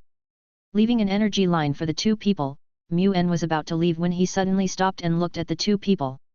I'll tell you a trick. This thing is not difficult, as long as you are willing to believe it. After that, he walked towards the house. He also had to pack his luggage. Bruce and Selina sat on the stone pier in the garden, thinking carefully about Moon's words. What does it mean to be willing to believe? The two of them couldn't figure out what Mu-en wanted them to believe. The two people who didn't understand continued to practice the introductory basics of the Zanuri school. They stared at the energy lines in front of them, trying to determine whether they were right through the reaction of the energy lines. The energy line in front of them was like a real silk thread, swaying in the wind without any reaction at all. After a long time, the energy lines suddenly moved. The energy lines floating in the wind suddenly extended, pointing in the direction of Selina like a pointer. Selina, you did it! Bruce exclaimed in surprise. Although he didn't know how Selina succeeded, Bruce was still very excited. Perhaps he could learn from Selina's success experience. Hearing Bruce's surprised voice, Selina opened her eyes and looked at the energy lines. But the moment she opened her eyes, the energy lines returned to normal. If she hadn't seen the direction in which the energy lines fell, she would have thought that Bruce was teasing her. Did I really succeed? Well, you did it, Serena. How did you do it? Bruce was so curious that he couldn't get the hang of it after so long, but Selina did it easily. Faced with Bruce's question, Selina, who was originally straightforward, became shy. I don't know. I just mistook our practice for magic and was just imagining things. As magic? As magic. After hearing Selina's answer, Bruce fell into deep thought. After a while, he clapped his hands and said, I understand. The teacher said that I am willing to believe it, so this is the case. His words aroused Selina's curiosity. Even though she was the first to activate the energy lines, she didn't know the principle behind it. Selina looked at Bruce with a confused look on her face, waiting for his explanation. When the teacher said we should be willing to believe, he actually meant that we should believe it all. It's like you treat the practice as magic and believe that magic exists. Only in this way can you activate the energy lines. Bruce quietly watched the swaying energy lines as he explained to Selina. Soon, the energy lines changed and pointed straight at Bruce. It is as expected. Bruce looked at Selina in surprise. His understanding was correct. This was what the teacher meant. Now that Moon's words were confirmed, Bruce began to guide Selena so that Selena could also activate the void energy lines normally. After seeing the energy lines pointing at her, Selena hugged Bruce in surprise. She finally understood how this was done. Haha, we succeeded. Next we need to use the key of Janus to activate the void energy. When saying this, both of them were a little hesitant. Mu-En had already told them the dangers of void energy. If they wanted to use void energy, they must face the impact of void energy. Although Mu-En also said that the key of Janus offset the influence of void energy for them, they still decided to remain vigilant and stimulate a tiny bit of energy for experiments. As the two of them calmed down, the keys of Janus on their bodies emitted a faint light, and a tiny bit of void power condensed in front of each of them. They all felt the tremendous power contained in that tiny bit of void energy. So this is what teachers face every day. Chapter 193.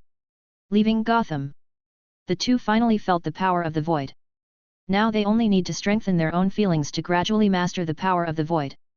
This will be a long process, and it will take them a long time to master the power of the Zanuri school. On the other side, Alfred, who had just completed the injection of life serum, opened the door and brought the visitor in. Long time no see, Inspector Gordon. He knew why Gordon came. A month ago, Bruce and his friends were all participants in suppressing the devil, and Moon had suggested that they build a church. And now, after a month of preparation, Gotham has finally passed the bill to build the church. No matter how chaotic Gotham is, it is humankind's own business. Things like demons must not be a problem again. Almost all the officials in Gotham took action. This was a major event that concerned the entire Gotham. No matter how incompetent they were still very cautious when facing such things. Gordon and Harvey were among the members who donated money this time. They immediately set their sights on Bruce, the heir of the Wayne family. This underage heir to the Wayne Group controls Gotham's largest wealth. If Bruce is willing to donate, the construction of the church will be completed much earlier. Long time no see, Mr. Alfred. We are here this time because of something that happened a month ago. I think you should know. Yes, after that day, there will probably be no one in Gotham who doesn't know about the devil. Alfred nodded, and then led the two into the manor. Are you here to collect donations? In response to Alfred's question, Gordon nodded slightly. Although there were countless shackles suppressing it, they still wanted to be safer and build a church as soon as possible to suppress the closed hell passage. Yes, you also know how terrifying those demons are. If it weren't for the help of those mysterious people, we would never be able to stop those terrifying demons. At this point, he recalled the power of his shotgun after it was enhanced. After returning to the police station, he tried a few more times, but the shotgun returned to its normal level and did not have the powerful destructive power it had after being enhanced. Demons are truly terrifying beings. I thought they were just myths and legends. Alfred said with a smile and led the two to the reception room. At this time, Bruce finished his training and returned to the house. Master, Inspector Gordon is here. You should know the reason for his visit. Hearing Alfred's meaningful words, Bruce quickly realized that the other party was already prepared and was planning to start building the church. Hurrying to the reception room, Gordon and Harvey were sitting on the sofa in the reception room, constantly looking around. Inspector Gordon, I heard from Alfred that you are here to collect donations. Well, actually it's not really fundraising. To be precise, we are planning to hold an official charity auction. All the proceeds from the auction will be used to build the church. This is the invitation to the auction. Even fundraising requires certain procedures, and the government has held more than just meetings this month to discuss plans for the church. Everyone knew that the church had to be built, but what they really cared about was the fundraising method and the specifications of the church to be built.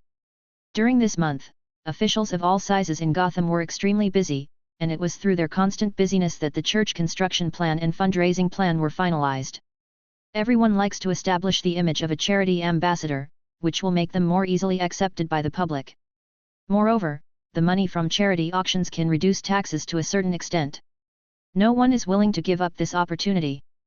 Okay, I'll be back then. Taking the invitation from Gordon, Bruce nodded and accepted the invitation.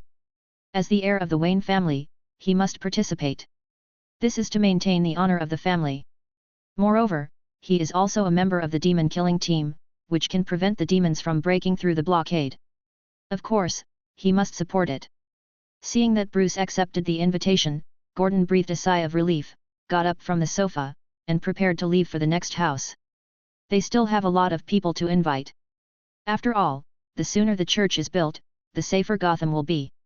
After seeing Gordon off, Bruce looked at the invitation in his hand and recalled the battle with the devil that day. Teacher said that if we master the ability of the Zanuri school, we can just stay in that fighting state. This way, even if those demons appear again, we can fight back. Those demons left a deep impression on him.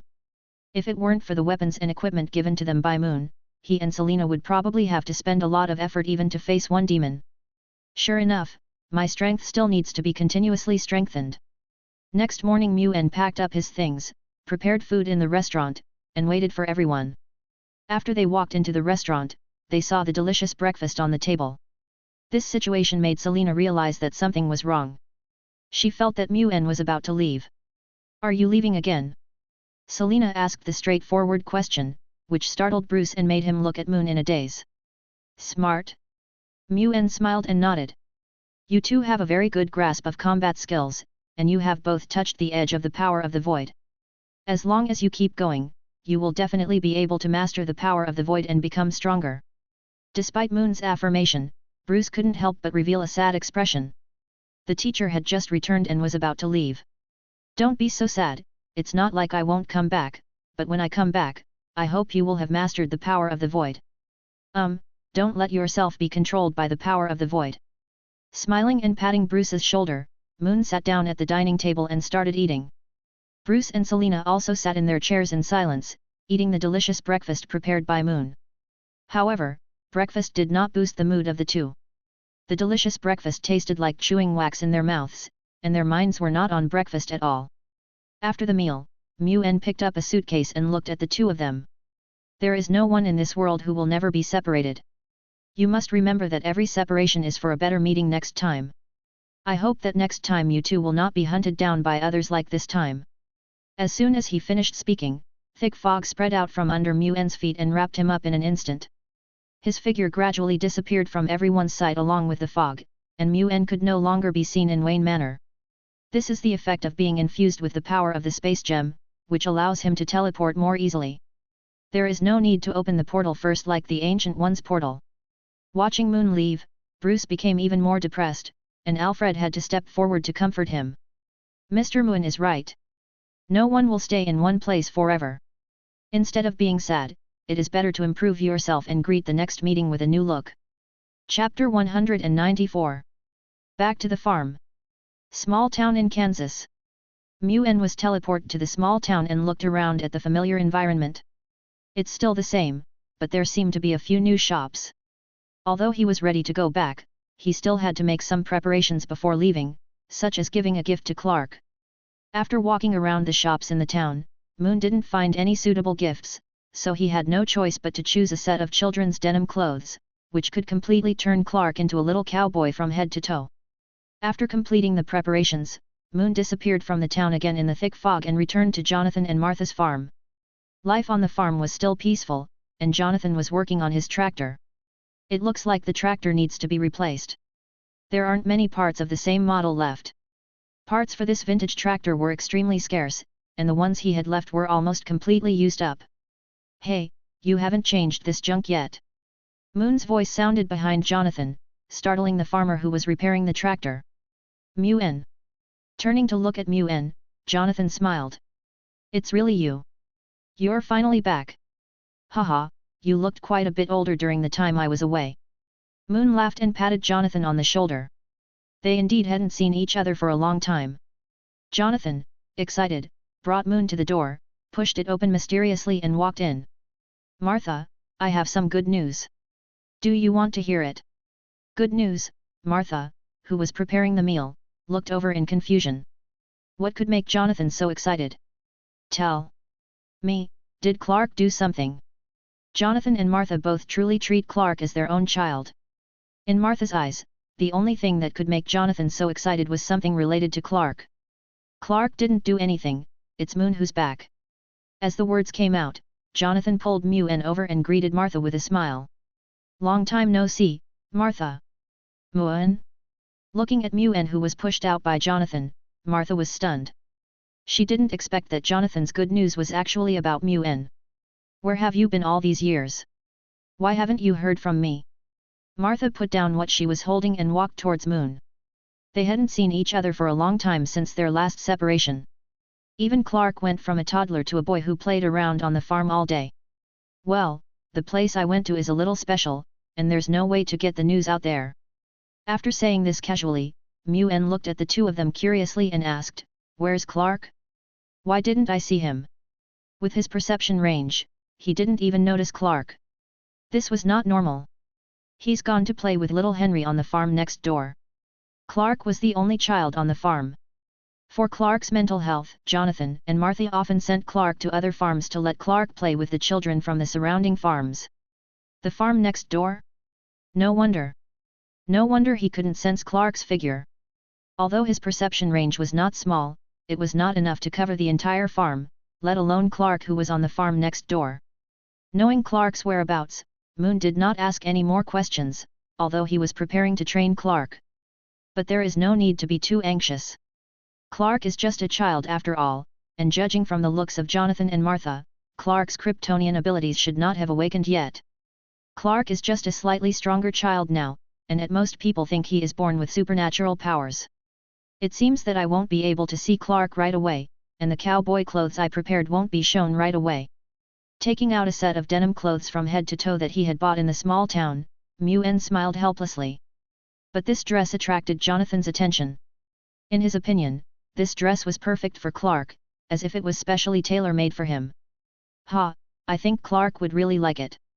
As a kid growing up on a farm, nothing could be more attractive and suitable than a set of denim clothes. I think so too. Muen responded with a smile. The three of them chatted and got busy in the kitchen. Steak, mashed potatoes, bacon, fried eggs. Different foods are formed in Martha's hands. It can be seen that Martha has studied cooking a lot over the years. These foods all exude tempting aromas. That's it for now. Today is the day Muen comes back. We'll have a big dinner tonight. Serving the food to the table, Martha announced with a wave of her hand. Given the tight time schedule, it was already good enough that they could prepare these, so they had to save the main course for the evening. Well, your cooking skills are getting better and better, Martha. After tasting the steak, Muen immediately gave a thumbs up. The taste was much better than what Martha had made in the past. After the meal, several people sat on the sofa and chatted. Muen told them about some different styles, which caused the two to exclaim in surprise. When Muen mentioned Gotham, the expressions of the two became solemn. It was obvious that they had also heard what happened in Gotham a month ago. You just came back from Gotham. Are there really many horrible mutant creatures there, as the news said? What the news said was not the appearance of a demon, but even so, they were still terrified. After all, the news showed the ruins of the battle, and that place was almost razed to the ground. If the police had not reacted in time, the ordinary people living there would have been killed by those mutant creatures. After all, they even knocked down the houses. Yes, that's true. I killed a lot of mutant creatures over there.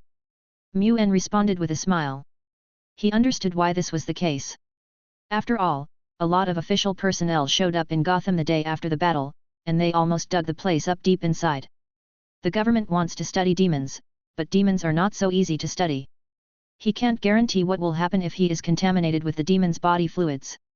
But this was not in his plan, and it didn't even affect him. No matter which world it is, the government will always study the uncontrollable power. This situation is well reflected in the mutant world. As long as the Sentinel robots determine that someone carries the X gene, they will arrest him or her, regardless of whether the person is a mutant or a criminal. Such high pressure almost drove humanity to extinction. The government of this world is courting death, and after they cause a disaster, superhumans will be more easily accepted. Besides, there is an ultimate scum in this world. That guy will deal with those who may be contaminated by the devil's blood. After all, that guy's wish is to go to heaven. Chapter 195. Clark's talent. Clark is very happy recently. He finally met his godfather, the one who left when he was just a baby. The godfather gave him a set of cowboy clothes, turning him into a real cowboy. He rode his pony all day and played around on the farm. When he first saw the godfather, Clark thought he was a guest in the house, but he didn't expect that he was his mysterious godfather. This morning Muen was standing in the farm for daily training, and not far from him, Clark was lying on the corner of the wall and watching him secretly. Clark was so excited these 2 days that he had no intention of sleeping in. "Clark, come train with me." As he spoke, Clark felt a strong suction force sucking him over from the corner. This made Clark even more excited. No matter who you are, you will fantasize about having superpowers, and children are the main ones. "Godfather, is this a superpower?" Clark asked curiously. "Well, you can say that only very special people have their own superpowers." Putting Clark down, Moon smiled and ruffled his hair, making it a mess.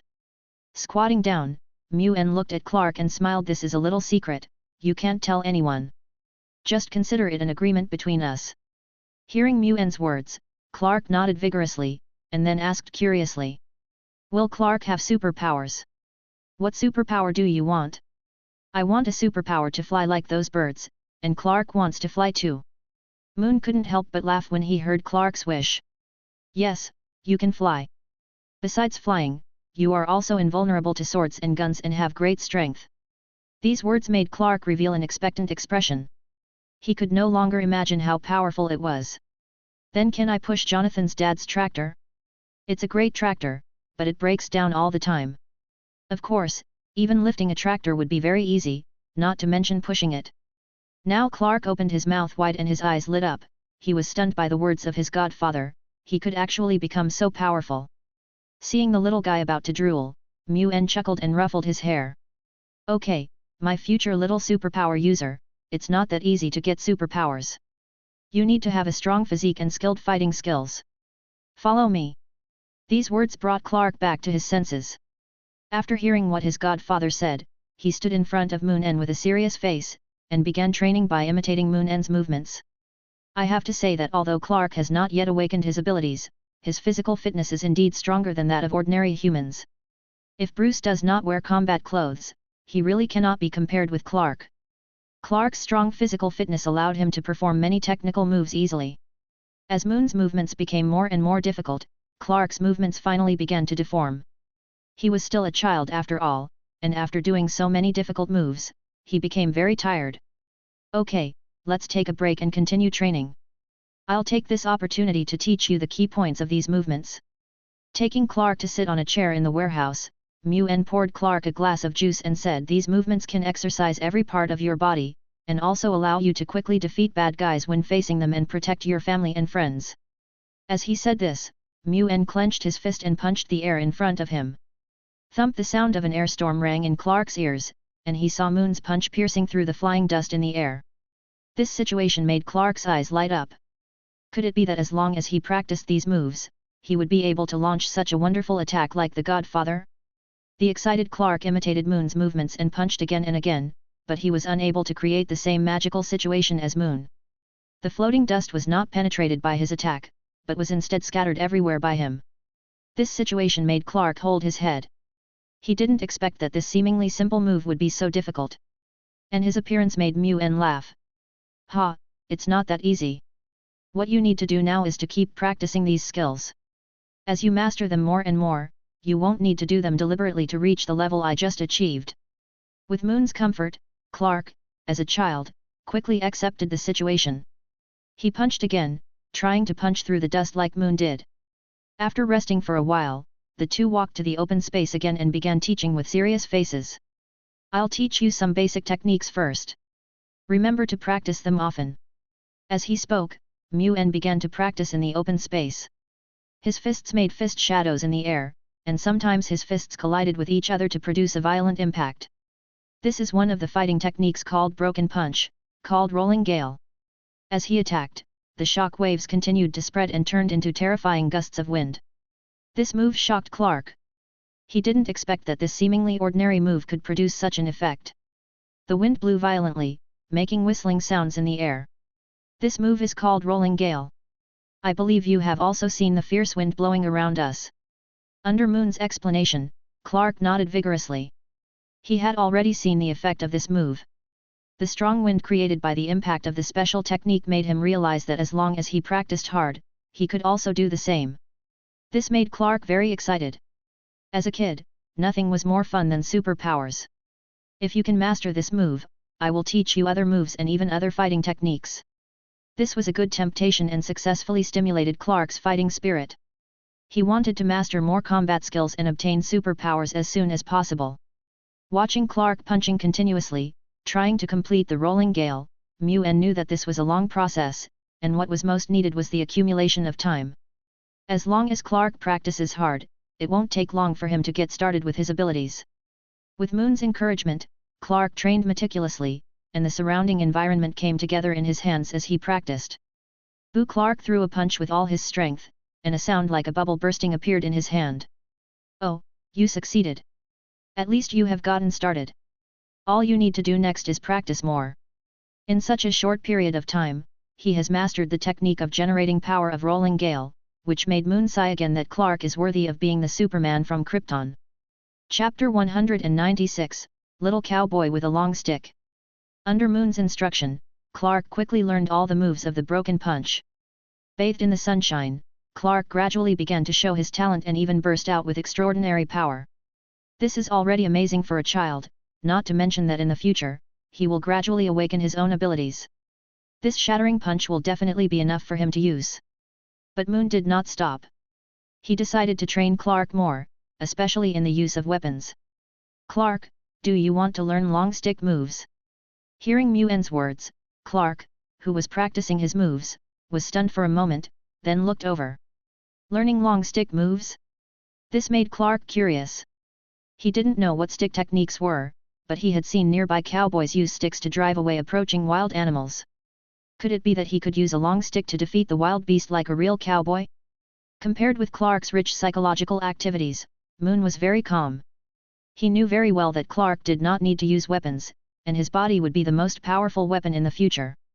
However, Clark will always encounter kryptonite that can restrain him. If he cannot master a way to use weapons to fight, Clark will be greatly restricted when facing kryptonite. The long stick fighting technique that Moon was going to teach Clark was a fighting stance called Giant Forest Impact. This is a fighting stance using a long stick, which can be switched between large range and single point attacks. As long as Clark can master this posture, he can pick up various objects and fight in battle. The long staff move I taught you is called Giant Forest Impact, and it goes like this. As he spoke, Mu-En waved a long stick and began to demonstrate in the open space. The stick flew through the air, breaking the air and making a whistling sound. The stick was played with in many ways in Mu-En's hands, which far exceeded Clark's imagination. It was the first time he realized that this stick could be used to this extent.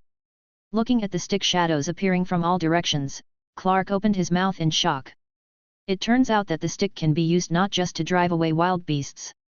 A little man appeared in his mind, holding a long stick and wearing a cloak on his back, fighting evil and protecting the good everywhere.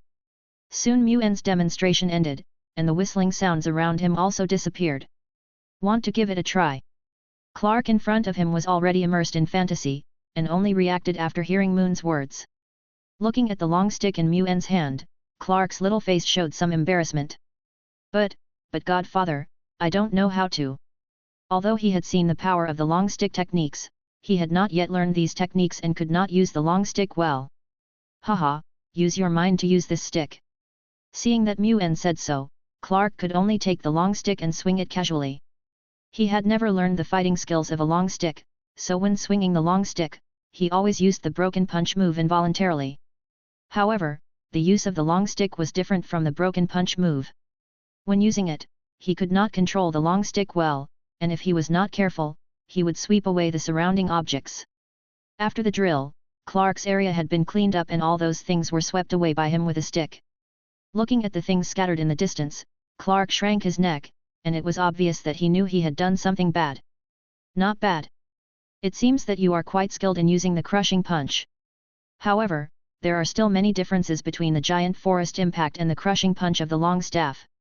After that, Mu-En demonstrated the basic moves of Giant Forest Impact in front of Clark, dancing vigorously. The shadow of the stick spread out instantly, like a big tree with branches and leaves spreading out, instantly producing countless branches.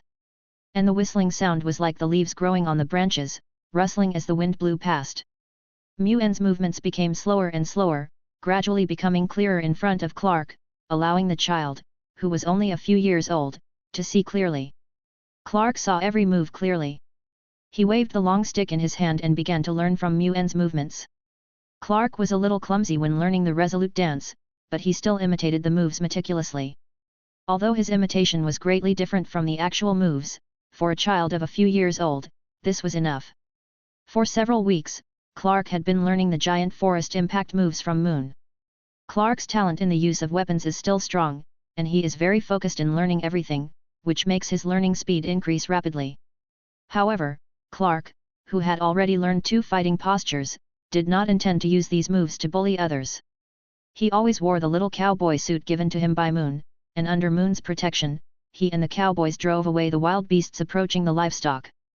This experience also allowed Clark to deepen his mastery of the 2 fighting postures, and he has even become proficient in using these moves. Clark's talent is the best Moon has ever seen. Even though he has not awakened his superpowers, his performance is far better than that of ordinary people. Speaking of which, Clark seems to have merged with the Kryptonian Codex. He possesses the most comprehensive talent in the entire Krypton. I have some understanding of Krypton Moon. The lives of Kryptonians are probably planned. Some are designed to be leaders, some are designed to be scientists, and some are just civilians throughout their lives. As a result, the diversity of Krypton was limited, but it did allow Krypton to remain at a very powerful stage. What set up the Kryptonians was the Kryptonian Codex, a thing that recorded the best genes of Krypton. The future of the Kryptonians was closely related to the Kryptonian Codex. However, Clark, who has integrated the Kryptonian secret code, has infinite possibilities, giving him unlimited potential. This was most obvious after Clark's cousin came to Earth. After all, compared to Clark, who had unlimited potential, his cousin Kara was just a Kryptonian civilian. Those opponents who are not worth mentioning to Clark are extremely powerful enemies to Kara. Kara, who is deeply restricted by the Kryptonian secret code, cannot compare with Clark even if she has superpowers.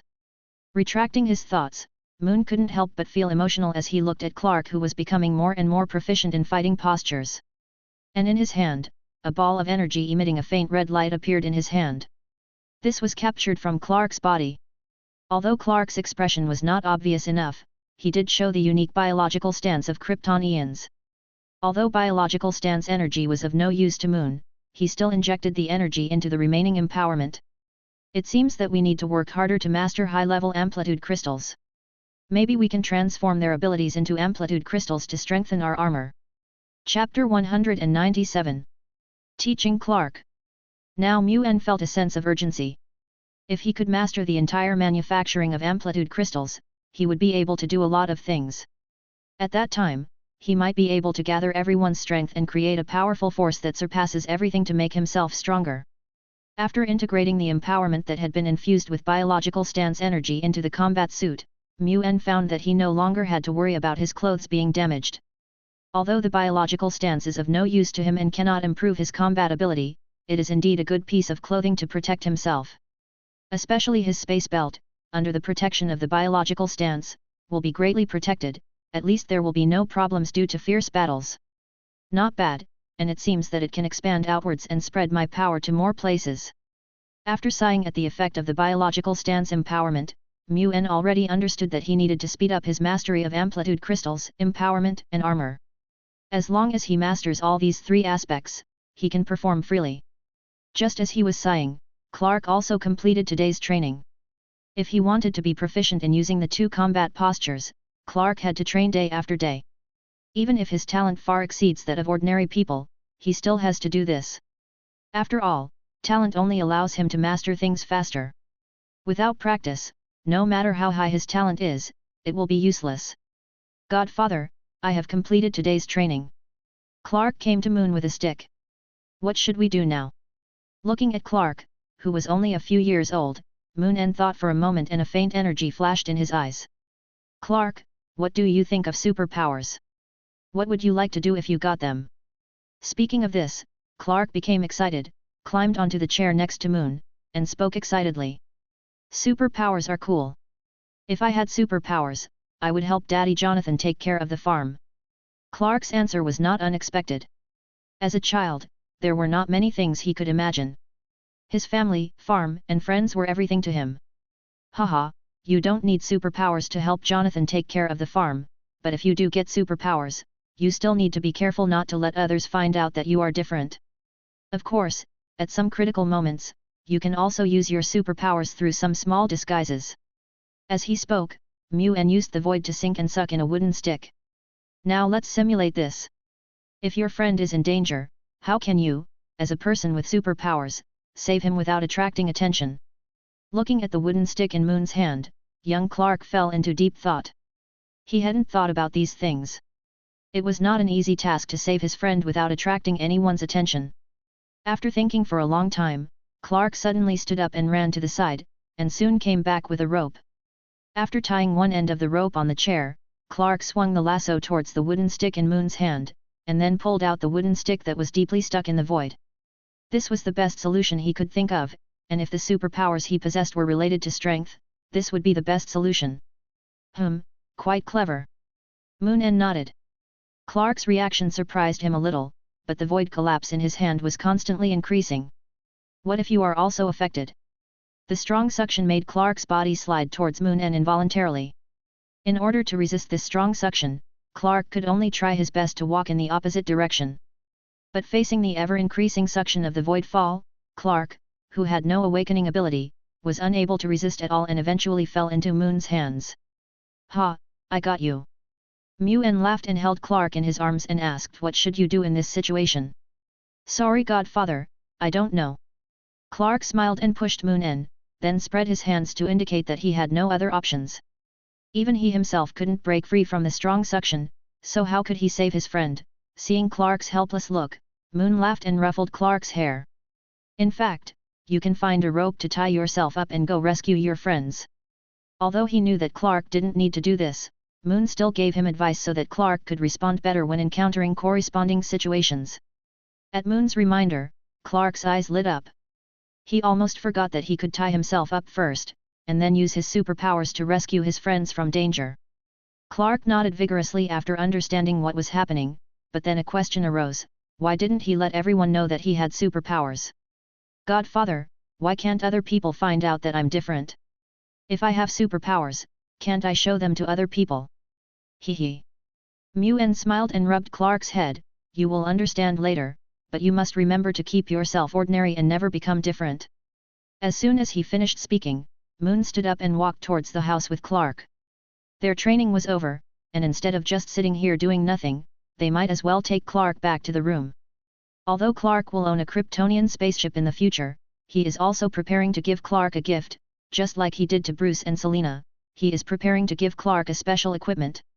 After sending Clark to Martha, Moon returned to his room. He had already decided what to give Clark. In the future, Clark's body may be called the Man of Steel, but after he faces the kryptonite left over from the explosion of Krypton, his abilities will be suppressed and his body will become flesh and blood like humans. He could just prepare a combat suit for Clark so that Clark could defend himself to a certain extent when facing the suppression of kryptonite, or at least he would not get hurt. A combat suit, except for the defensive function, other functions seem to be useless. After all, Clark will be much more powerful than the combat suit in the future. As he spoke, Mu-En took out the casting cabin. In addition to making combat uniforms, he also had some other things that needed to be made, and now was the perfect time to solve them all at once. After designing a black combat suit for Clark with a logo that looked like an S, Moon nodded with satisfaction. This was created with the help of Clark's special key, which is the S-shaped symbol on Clark's future chest, the family crest of his Kryptonian parents. This image of the combat suit is just right for Clark, and it can provide him with sufficient defensive capabilities, and can protect him safely even when facing kryptonite. Now that we have completed the manufacture of the combat suits, we will have to make new space modules. Amplitude crystals should also be put on the agenda. Chapter 198. Getting ready to leave. His belt space was already insufficient, so now was a good opportunity to create a few space modules as backup. Of course, in addition to manufacturing space modules, he also had to make some new amplitude crystals, especially the strengthening crystals of the Rhino that had just been created. Strengthening the amplitude crystal is very useful, and Rhino's abilities will be greatly enhanced. Under his control, the foundry was continuously manufacturing, and several space modules and a series of amplitude crystals soon appeared in front of him. Now the use of the armor's abilities is more flexible. As he spoke, Mu-En loaded all the things he had made into the space module, then walked out of the room taking the designed black combat suit. It would be better to send this thing to Clark as soon as possible, but the things that need to be paid attention to when using the combat suit must also be explained clearly to Clark. After all, the biggest use of this combat suit is to provide Clark with a certain degree of defense. If Clark does something dangerous because of wearing this suit, he is likely to get into an accident. Clark, come with me to the garage. Moon called Clark over, took his combat suit and brought him to the garage. As soon as they arrived at the garage, Moon handed the combat suit to Clark. This is a combat uniform for you. It is very stretchable, so you can still wear it even when you grow up. Today is not my birthday, why did Godfather give me a present? Clark was a little confused. It was obviously not his birthday, so why did Muen give him a set of clothes? Haha, this is not a gift, this is your training suit. You will wear this combat suit for training in the future, so as not to damage the one you are wearing. After Moon's explanation, Clark nodded suddenly. So that's it, his training was indeed affected by the clothes, and some movements were difficult to perform correctly under the influence of the clothes. Okay, go change your clothes and see if they fit you. At Moon's urging, Clark returned to his room with his combat suit. After a while, Clark, wearing a black tights and an S-shaped logo on his chest, returned to the garage. Clark was obviously excited after being dressed. After he put on the clothes, he found that the clothes fit him very well, and no matter what movements he made, he did not feel restrained. This dress is amazing. Clark excitedly demonstrated the breaking punch in front of Moon. His movements were very standard and he looked obviously more relaxed. Seeing that Clark was not feeling unwell, Moon nodded with satisfaction. It seemed that the things he made were quite good. The combat suit can help you resist some dangers, but don't do anything dangerous on purpose, otherwise Jonathan and Martha will kill me.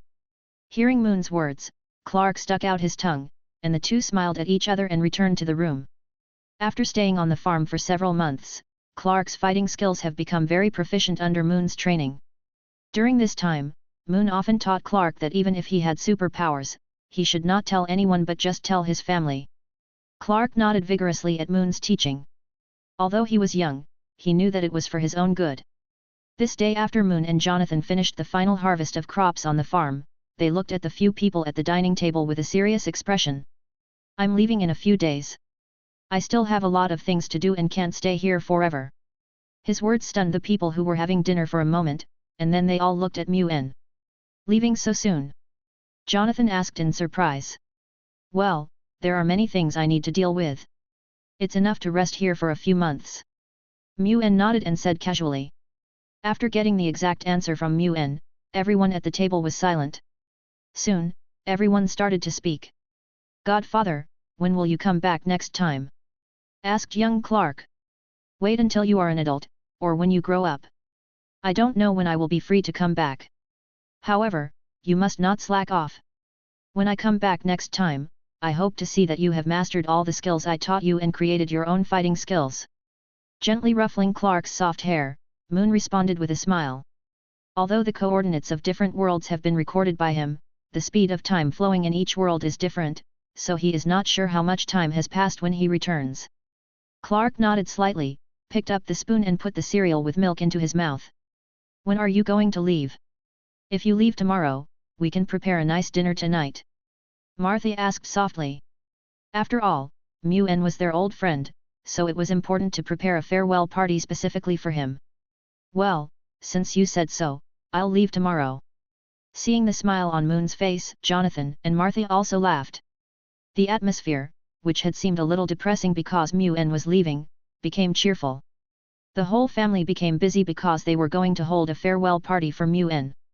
Clark stayed at home with Martha, decorating the house, while Moon and Jonathan drove a pickup truck to the town. They needed to buy some things according to Martha's instructions. Squeak with the sound of car brakes, a pickup truck stopped in front of the supermarket in the town. Muen pushed open the door and jumped out of the pickup truck. Honestly, Jonathan, isn't it time to replace this broken car of yours? Muen said helplessly as he knocked on the pickup truck that was making strange noises along the way. The pickup truck squeaked all the way as they drove, and Muen even wondered if the car had already been scrapped. It's time to change it. When Clark goes to school next year, I'll replace this old car. Jonathan readily accepted Muen's suggestion, and he also felt that this car should be retired. He and Martha were driving this pickup truck when they encountered Moon and Clark's spaceship on the farm. Now several years have passed and the car has become even more dilapidated. The two walked into the supermarket while chatting. As the only supermarket in town, it is almost indistinguishable from a department store in the city. There is everything here, including food, clothing, housing and transportation. Everything you need is available here. In the supermarket, the two began shopping. Martha wanted them to buy a lot of things, and Jonathan himself also needed to buy some things, so the time was even tighter. Jonathan, it's time to replace your tractor. Look, Fairy Alda doesn't have any parts for your old tractor. Jonathan did not deny Moon's words. He knew it was time to change, but he still wanted to struggle a bit to see if he could find something useful here so that his tractor could last for a while. After walking around in the supermarket for a long time, Moon had already bought everything that Martha mentioned. Looking at Jonathan, his cart was also filled with various tool parts. Chapter 199, Statue of Moon. Ha ha ha, my luck is so good, I found the last batch of parts. Jonathan pointed at the parts in the cart with a proud look on his face. With these parts, his tractor can continue to function for another 3 years. You really have a soft spot for your classic cars. Moon held his forehead helplessly. Jonathan could obviously buy a new tractor, but he insisted on repairing his broken car. He knew how bad the broken car was. When harvesting crops, he and Jonathan would restart the car almost every once in a while to keep it moving. Haha, it's a man's hobby. I'm happy when I think that the tractor can be driven again after my maintenance. Jonathan laughed and walked to the cashier with Moon. Spending the last night on the farm, Moon also tasted the various foods that Martha had carefully prepared. In that sumptuous meal, his favorite was the meat rolls made by Martha. The layers of rich meat sauce were slowly baked under the dough. The crispy crust and the soft and juicy meat sauce make the meat rolls extra delicious. I don't know when I'll be able to eat meat rolls again. He sighed softly, and a thick fog enveloped his body and gradually disappeared from the room, leaving only a letter that slowly fell to the ground. Moon did not leave this world directly, but went to Gotham. The church that raised funds has begun to be built, but in front of the church stands a huge statue.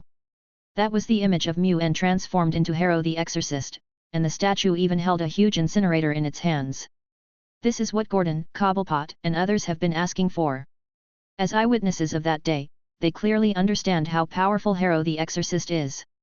They hoped that this statue, like Moon, could suppress all the demons so that they would never be able to break out of the Hell Passage. In addition to the statues erected by the crowd, the priests in churches across Gotham also changed their attires. They all wore uniforms like Harrow the Exorcist. In their view, this clergyman is an apostle sent by God, who came to the world specifically to drive out demons. And this apostle's attire is tantamount to being the closest to God, and by wearing such a uniform, they may be able to connect with God just like the other and become other apostles of God. Looking at the people around him, Moon laughed. Gotham, the crime capital, also has its lovely side. In a blink of an eye, his whole body was wrapped in energy, and the next moment he appeared on the shoulder of the statue. Such an obvious action was naturally seen by the onlookers, but after seeing Moon's outfit and the incinerator in his hand that emitted a faint energy, the onlookers were excited. Most of them had only heard some rumors, but they did not expect that this saint, whom they had only heard of in rumors, would actually appear before them. Looking at the boiling crowd, Moon gently raised the incinerator, and huge energy rushed towards the incinerator in the statue's hand. The incinerator, which was originally made of stone, was instantly enveloped by energy, and its color became lighter and lighter as time passed. Seeing Moon's actions, everyone was confused. They didn't understand what Moon was doing. Not long after, a guy with good eyesight suddenly made a surprised sound. Oh my god! This made the people around him very curious. Could it be that he had discovered something strange? But they were also looking at the statue, so why couldn't they see any changes? So. That's it. The man sighed again, and now the people around him became even more curious. What did he see? Did you see anything? These words resonated with the people around him, and they really wanted to know what the other party had seen. And that person was also shocked by this question. How could they not see such an obvious thing? Can't you see that flail-like thing is shining? Following his reminder, everyone stared at the stone incinerator, trying to see something different from it. Gradually, more and more people discovered the faint light emitted by the incinerator. It was a very soft light that could not be detected at all if you did not look carefully. Is this what the saint did? But why did he do that? Someone puzzled. You are so stupid. The saints can't just protect Gotham. There must be demons in many places in this world. He must go and exorcise them.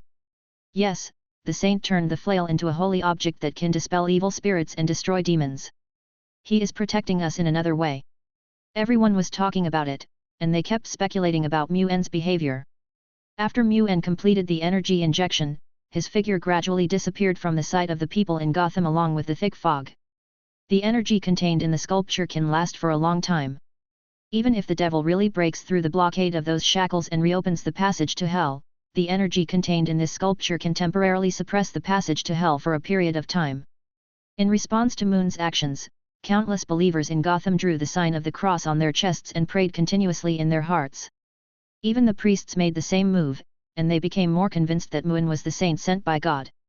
The situation in the church soon spread to Wayne Manor. Bruce and Selina, who were in training, were excited when they heard the news. They knew that it was Muen who had returned, and only Muen had that kind of ability.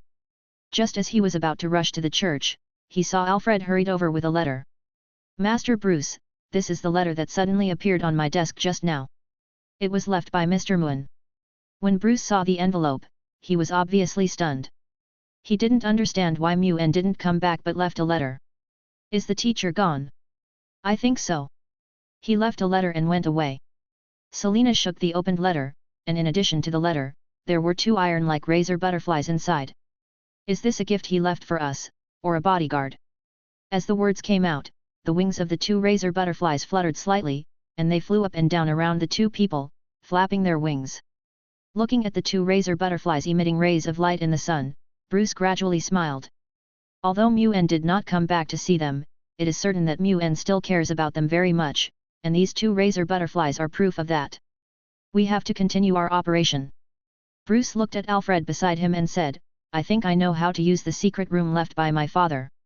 He planned to expand the secret room and make it his secret base so that he could take action at any time. He wants to maintain order in Gotham as he did before and make Gotham a better place. Chapter 200. Little Spider. Void Muen, who has transformed into Limbo, is thinking with his head down. Now that there are no fluctuations in the several worlds, he might be able to find a few different new worlds to visit. After all, the void connects so many worlds, and he has only been to a few worlds. Well, it doesn't make much difference whether or not to enter these worlds, so just pick one at random. As he spoke, he selected a world with his hand and walked into it. Just stepping into the new world, Moon fell into deep thought as he looked at the surrounding buildings, especially the Statue of Liberty holding a torch not far away. Am I in America again? Looking at the slightly familiar environment around him, Muen lowered his head and rubbed his temples. The several different worlds he appeared in were all in America without exception, which made him very helpless. Forget it, let's see if there's anything worth noting here. With a flash of his figure, he disappeared from the spot in an instant, and Muen appeared on the roof of the Empire State Building. Overlooking the scenery of New York City, Muen raised his eyebrows slightly. There doesn't seem to be any Stark Industries here. Which world is this? The absence of Stark Industries means that this is not a parallel world of the Avengers, at least it is not Tony's parallel world. As he was speaking, he suddenly perceived a guy moving quickly between the tall buildings. Well, that's interesting. It seems that this world is not simple either. As he spoke, Muen jumped down from the Empire State Building. Energy lingered around his body, rapidly slowing down his descent. Muen, floating in the air, was waiting quietly. The guy moving quickly was someone he knew. Peter has a secret recently. Aunt May's birthday is coming, and he will prepare a beautiful cake as a birthday gift for his aunt. As a trainee reporter for a newspaper, he made a lot of money by taking photos of himself. Although the editor-in-chief of the newspaper always thinks Spider-Man is a hidden danger, this does not affect him. The editor-in-chief can say whatever he wants. As long as he can make money, he doesn't mind the attitude of this grumpy boss. Because Spider-Man, the people of New York's good neighbor, will protect ordinary people who are threatened, just as Uncle Ben told him. Snort with tough spider silk spurting out from his wrists, Peter wandered between tall buildings, looking like he was bungee jumping. Oh, Peter shouted happily. Suddenly, a dark shadow appeared in front of him, which made him panic instantly. Get out of the way! Thump! Peter, who was swinging on the spider silk, had no way to stop the silk and directly hit Mu-En, who was floating in the air. However, this collision did not injure either of them. Instead, Peter was carried by Mu-En back to the roof of the Empire State Building. Putting Peter down, Moon looked him up and down. This is the Spider-Man he is known for, in the classic red and blue outfit, with plenty of black stripes. You are. Peter, who was dazed by the collision, came to his senses and did not detect anything from his spider sense, which meant that the other party had no ill will towards him. You can call me Mu-En, a traveler. Mu-En said with a smile. But Peter was speechless. It was the first time he saw a traveler who could fly. Moreover, the force of their collision just now was not light, but Mu-En was obviously not affected at all. Okay, Moon, do we know each other? Peter asked. No, or rather, I know you, but you don't know me. Mu-En raised his eyebrows. Ha, everyone in New York knows me. Peter said confidently. In New York, who doesn't know that this is the territory of good citizen Spider? Mu-En smiled helplessly at Peter's words. Yes, all of New York knows you, Peter Parker. Peter was frightened when he heard Mu-En's words. He didn't understand why the other party knew his true identity when it was the first time he met Mu-En. What are you talking about? I don't know any Peter Parker. In order to preserve his true identity, Peter can only choose to play dumb, hoping to confuse Mu-En. But Mu-En already knew his identity, so how could he be fooled by his poor acting skills? Okay, you can't fool me. If you don't go back now, your Aunt May will be worried. After saying this jokingly, Mu-En stepped lightly and flew out of the Empire State Building. Looking at Moon going away, Peter was stunned for a while, then he set off again and headed towards his home in Queens. But at this moment, he had no interest in anything. On the way home, he kept recalling the memories of Mu-En. But even after he returned home, he couldn't remember where he had seen Mu-En, and how Mu-En knew his identity. Peter, lying on the bed, kept muttering to himself that he really had no memory of Mu-En. Where on earth did that guy come from? Compared to Peter, who began to doubt his life, Mu-En was very happy. He had just walked out of the gold shop with some extra money in his hands.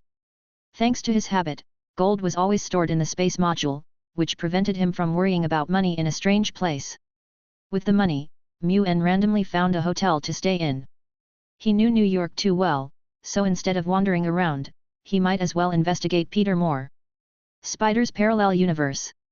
Muttering softly, Mu-En suddenly thought, if he went to different parallel worlds, would he be able to obtain more essence?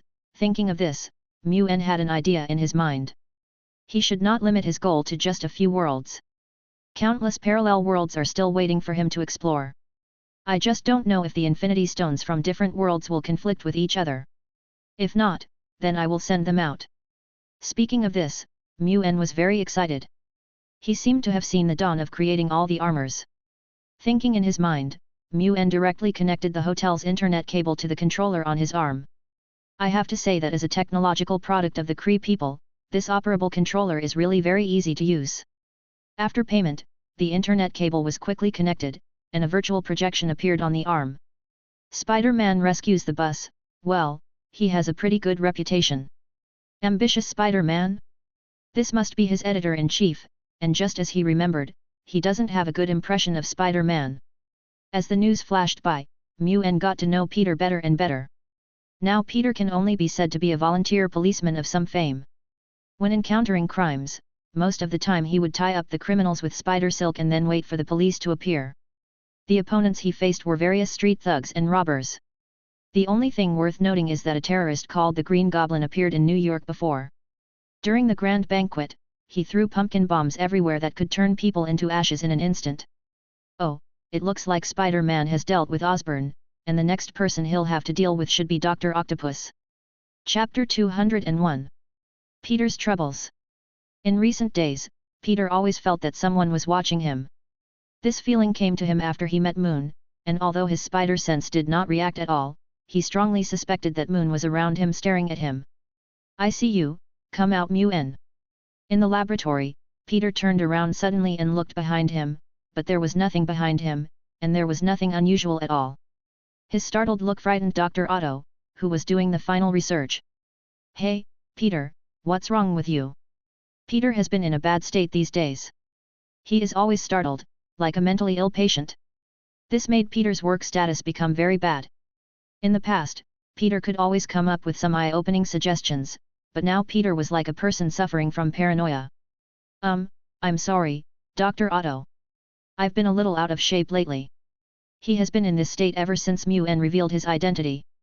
Seeing Peter's apologetic expression, Dr. Otto walked up and gently patted Peter on the shoulder. "Nothing, kid. My research is almost finished. You should go back and have a good rest. I will let you know when I am ready to start the experiment." Given Peter's current condition, he cannot continue his research as this would pose serious safety risks. Instead of letting Peter continue to help with the research, it would be better to let Peter go back and have a good rest for a few days to recover. Seeing Dr. Otto's look, Peter hesitated for a moment, then nodded and said, "Okay, doctor, I'll go back, but you must notify me when you are ready for the experiment." As a talented science student, Peter didn't want to miss this grand experiment.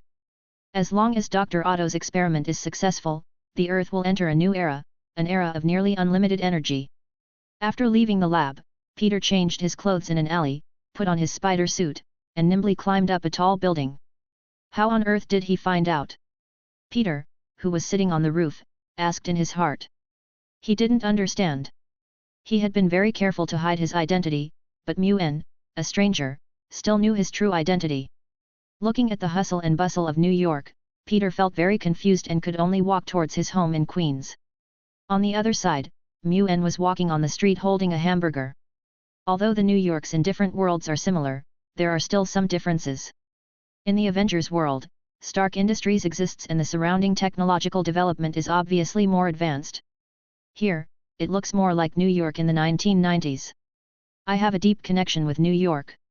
After swallowing the burger, Muen looked around with a smile. "Ah! Robbery, he stole my bag." A shrill female voice suddenly sounded.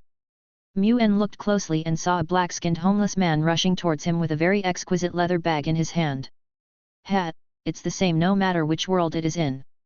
There will always be these thugs who rob people on the street. Get out of my way." The homeless man who had snatched the purse waved a dagger in his hand, threatening everyone in his way to make way for him to escape. Such threats may be effective for other people, but for Muen, such threats have no deterrent effect at all.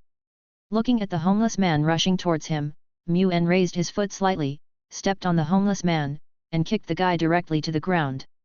"You are obviously in good health, why do you only want to gain something for nothing?"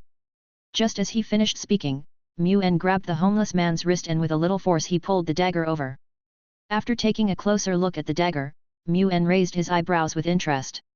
"This dagger is pretty good, but it's a pity that it's with a loser."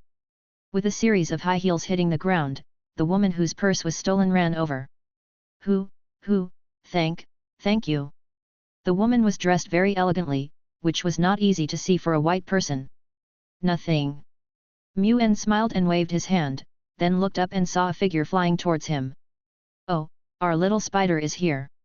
After being reminded by Moon, the woman also saw Peter flying towards her. Spider-Man's reputation has been widely spread in New York in recent times. Everyone knows that Spider-Man, who calls himself New York's good neighbor, is a good guy. At least they hear about criminals being defeated by Spider-Man and falling on street lights almost every day. This also calmed the woman down. She knew that with Spider-Man around, the homeless man who was robbing on the street would not be able to run away. "Yo, Spider-Man, help me hang this guy up." Muen smiled and waved to Peter who was flying towards him, but he still stepped firmly on the homeless man, making him unable to move. Peter, who was flying across the city, was obviously startled when he heard Muen's voice, and almost let go of the spider silk. Thump landing lightly on the ground, Peter glanced at the smiling Muen, and then looked at the homeless man who was unable to move under Muen's feet. "You've already caught him, haven't you? Why do you want me to hang him up?" He didn't quite understand Muen's thinking. He could have just waited for the police to arrive, so why did he insist on hanging the homeless guy? Muen didn't explain and kicked the homeless man to Peter. "This guy stinks, and he doesn't want to wait for the police with him. What's more, Muen doesn't have an identity in this world. If he is interrogated, it will be a lot of fun. Seeing the homeless man rolling towards him, Peter had no choice but to shoot out spider silk and hang the homeless man who was robbing on the street lamp. After seeing the homeless man being hung up, the woman finally couldn't help it. She swung the bag that had just returned to her hand and smashed it at the homeless man. An old American tradition, ha ha ha. Looking at the homeless man being hung up, Muen laughed and put his hand on Peter's shoulder. After feeling the hand on his shoulder, Peter subconsciously wanted to resist. He felt very insecure around Moon. This guy is too weird. He doesn't want to have too much contact with Muen. Relax, I'm not a bad person. By the way, do you want a burger? The burger he had just eaten tasted good, and he was also ready to chat with the other party. Peter was a little hesitant. He hadn't eaten a hamburger for a long time, and all the money he had was used to prepare for Aunt May's birthday. Don't hesitate, I'll treat you, how about we chat while we're at it? Okay, I have something to talk to you about. With that, the two of them left, leaving only the woman who hit the homeless man with her bag. Not long after, on the top of a tall building, Moon and Peter sat on the edge of the building eating the burgers they had just bought. I have a question that I need you to explain. Why do you know my identity? He took a big bite of the burger and asked Moon while chewing. Chapter 202. Conversation. Now Peter has decided to just go for broke. Muen already knows his identity anyway, so there is no point in hiding it. In response to Peter's question, Moon smiled and took a big bite of the burger. You should know that I have special powers. Peter nodded slightly. He did know that Muen had special powers. After all, when he met Muen, he was in mid-air and Muen was suspended in the air. Thinking of this, Peter seemed to have thought of something, and suddenly widened his eyes and looked at Muen. You mean, you can read minds? Apart from mind reading, Peter couldn't think of how Muen knew his identity. After all, he and Muen had only met once. It's about the same meaning. Muen nodded. He didn't expect that Peter, who was already a college student, had such a rich imagination that he could even think of mind reading. However, this also gave him an excuse, and he could do such a thing. After all, soul transfer can indeed read the memory of the recipient. After getting a definite answer from Muen, Peter's awkward feeling instantly improved a lot. It turned out that there was no problem with hiding his identity, but because Muen possessed the special power of reading minds. This also reminded him that he should be more cautious about mind reading in the future. It wouldn't matter if he was exposed, but if the other party knew about his family and hurt Aunt May, he would never forgive himself. I think you have finished asking questions. Then let's talk about the use of energy. Peter is a rare talent. Whether in biology or energy, he can always give his own unique insights. This is why he is liked by many scientists such as Dr. Octopus and Dr. Lizard, and Moon also wants to get some opinions from this guy. Do you think the best use of nuclear energy is in the cold nuclear or hot nuclear fields? This is a serious issue, especially since Peter is following Dr. Otto's research on thermonuclear energy, which makes Peter more cautious about the use of the two types of nuclear energy. If we talk about the best research, it must be cold nuclear.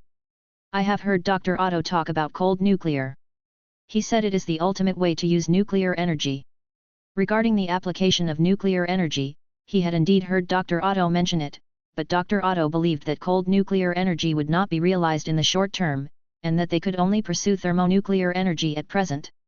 The reason why cold nucleus is considered to be the ultimate method is that the energy utilization rate of cold nucleus is extremely high, while hot nucleus not only has a large amount of energy loss, but also overheating, so cooling is also a very important matter.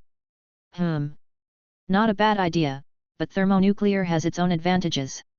Moon nodded. Peter's theory was good. As long as he studied harder, he would be an excellent scientist even if he didn't become Spider-Man. This point is much better than him. After all, Muen's knowledge of scientific theories is only superficial. And he learned all of it from Howard and Tony. What he really mastered was the research on armor, amplitude crystals, and empowerment. Is Dr. Otto's thermonuclear research almost finished? As soon as this question was asked, Peter jumped up in fright and quickly left Muen's side. Hey, stop reading my mind. I need to stay away from you. Muen's seemingly inquiring but very confident words made Peter think that Muen was reading his mind again. He didn't want to reveal all his secrets. Ha ha ha, Don't be so nervous, I'm not a mind reader, I'm just analyzing what you said. Didn't you just say that you heard it from Dr. Otto? Moon took a bite of the burger with a smile, not caring about Peter's loss of composure. It wouldn't be long before he would have to meet Dr. Octopus. Moon had no hostility towards Dr. Octopus. After all, this guy was just a poor scientist. The reason why he became Dr. Octopus was because of the failure of the thermonuclear experiment, and because he was controlled by the intelligence center on the mechanical tentacles, he became a supervillain. Muen is not worried about such people. What he really cares about is the thermonuclear energy studied by Dr. Octopus. It is a huge energy source that can definitely be used to extract 7i essences. Muen ate his burger as if nothing had happened, and Peter sat next to Muen again after a moment of silence. He has enough confidence in his abilities, especially his spider sense, which he trusts absolutely. If I give you a blueprint, can you make what's on it? Now that he is ready to plan the thermonuclear attack, he has to take action, and Peter is a very good helper.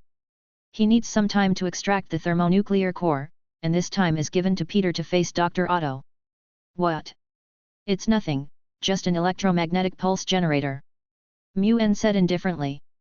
Although this thing has some technical content, to Muen, such technology is too insignificant. Anyway, it's not a very high requirement, so it's just right for Peter to solve it himself, so that he can delay Dr. Otto more easily and buy more time for himself.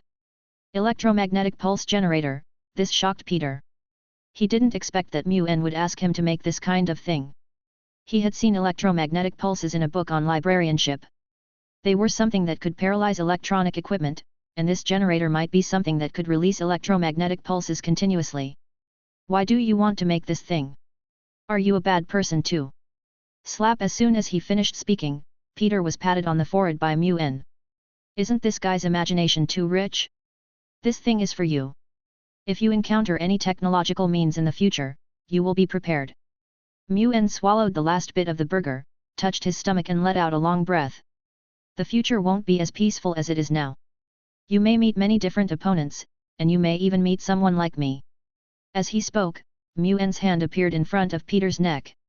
This sudden change made Peter stunned on the spot, and then the spider sense in his body made him alarmed, and he jumped away from Muen with all his strength. What do you mean? Are you going to go to war with me? Of course not, Moon shook his head slightly. I just want to tell you that your animal instincts are not so useful sometimes. Although he said that, Muen still felt a little impressed in his heart. After all, Peter's reaction was quite quick. Although it was because Muen did not kill him, he was able to recover quickly from his shock and react. Peter's spider sense was indeed a good ability. This also made Peter fall into silence. He was really surprised that there was someone who could sense faster than spider sense. Fortunately, Muen did not kill him, otherwise, he would have fallen forever. Chapter 203. The Thug Seeking Revenge. After the conversation, Peter had a new understanding of Muen's strength. He understood from Muen that there were times when his spider sense would not allow him to react in advance. Even though he possesses superpowers, he cannot look down on anyone, especially those who have special powers like Muen. After understanding the key to the matter, Peter began to train his abilities to make his senses more sensitive. As for Muen, it was a different story. He spent almost every day in the library, looking up relevant knowledge about nuclear energy. Although he had some understanding of nuclear energy under the influence of Howard and Tony, he still had to improve his knowledge of nuclear energy if he wanted to participate in Dr. Otto's thermonuclear experiment demonstration. Fortunately, he had experienced a series of super technologies such as amplitude crystals, so this nuclear energy, which was still in its early stages, was nothing to him. It didn't take long for him to gain a preliminary understanding of the knowledge in this area. Combined with the nuclear energy knowledge he had known before, Muen already had a certain understanding of nuclear energy. This nuclear energy is really difficult. If I hadn't mastered the technology related to battle armor before, it would have taken me a long time to understand this nuclear energy. After closing the last page of the book, Muen leaned back in his chair and took a long breath. Muen admired himself for going to such lengths just to get a ticket to the event. If I had had this kind of drive in the college entrance examination, I wouldn't have ended up in a non-key university. With a sigh, Muen stood up and put the books back on the bookshelf. He already had a certain understanding of nuclear energy, and now he just needed to get tickets. Mu-en was not too worried about this. After all, Peter was an intern in Dr. Otto's laboratory and he could help him get the tickets he needed. Just as he put the book back on the shelf, Mu-en noticed Peter walking into the library. They met in the library most of the time these days, and Mu-en would give Peter some combat guidance from time to time. This allowed Peter, who had always fought with brute force, to grow a bit. He no longer just fought with random attacks like in the past. Under Moon's guidance, he mastered certain force-generating techniques. "You're still here?" Peter put down his bag, took a book from the shelf, and asked as he flipped through the contents. "Where else should I go?" Mu-en smiled and said, "Did you get my ticket for me?" Although the ticket is optional, Moon still wants to see the scene where Dr. Otto transforms into Dr. Octopus. After all, he had only seen it in movies in the past, and now he could just watch the scene where a generation of supervillain was born. "Of course, Dr. Otto thinks highly of me." Peter pulled out a pass from his bag and shook it in his hand. "Wow, that's pretty efficient." Taking the pass from Peter's hand, Moon nodded with satisfaction. He would soon be able to meet Spider-Man's most classic opponent, Dr. Octopus. "By the way, when you visit the laboratory, don't touch anything inside, especially Dr. Otto's things." In order to prevent any problems from happening during Mu-en's visit, Peter had to remind him that it was Dr. Otto's hard work and no accidents should occur. Moon did not resist Peter's reminder. After all, he just wanted to see the birth of Dr. Octopus. After the two talked for a few words, Moon turned and left the library. He already had some understanding of nuclear energy. Although it was not very profound, it was enough to communicate with Dr. Otto. On the way back to the hotel, Mu-en sensed a group of people with bad intentions, and one of them was actually an acquaintance. "Hey, this guy was released so soon." Looking at the homeless man with evasive expression in the distance, Mu-en's lips curled up slightly. This was the first time he encountered such a retaliation by gangsters. After all, most of his previous opponents were killed directly. Looking at this guy's strength, Mu-en couldn't help but feel emotional. Mu-en just lightly tapped, and a very small void collapse was triggered, picking up a few falling leaves in his hand. He didn't intend to use too much force on these ordinary people. He just wanted to use these leaves to give them some small punishment. The homeless man hiding in the distance now had a look of resentment on his face. If Mu-en had not taken action that day, he might have escaped instead of being sent to the police station and staying there for a full half-month. "That's the wild dog boss. When I was caught one day, I saw a lot of US dollars in his pocket. The total amount was at least as thick as 2 fingers.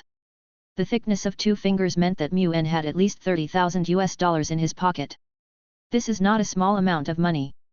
30,000 US dollars is enough for these gangsters to live a comfortable and carefree life for a long time." The gangster named Wild Dog smiled with satisfaction. "Very good, when I get the money from that guy, I will let you join the hyena gang." After saying that, Wild Dog looked at the gangsters around him and said, "Tell everyone to pay attention and drive that guy into the alley before taking action."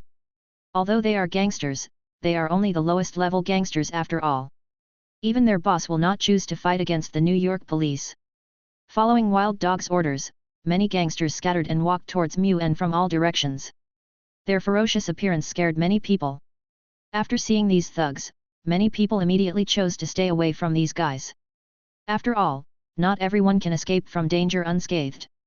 But these guys were not enough for Mu-en, but he did not choose to take action. He had nothing to do lately anyway, so he might as well see what these guys wanted to do. After walking forward for a while, a guy covered in tattoos bumped into him head-on.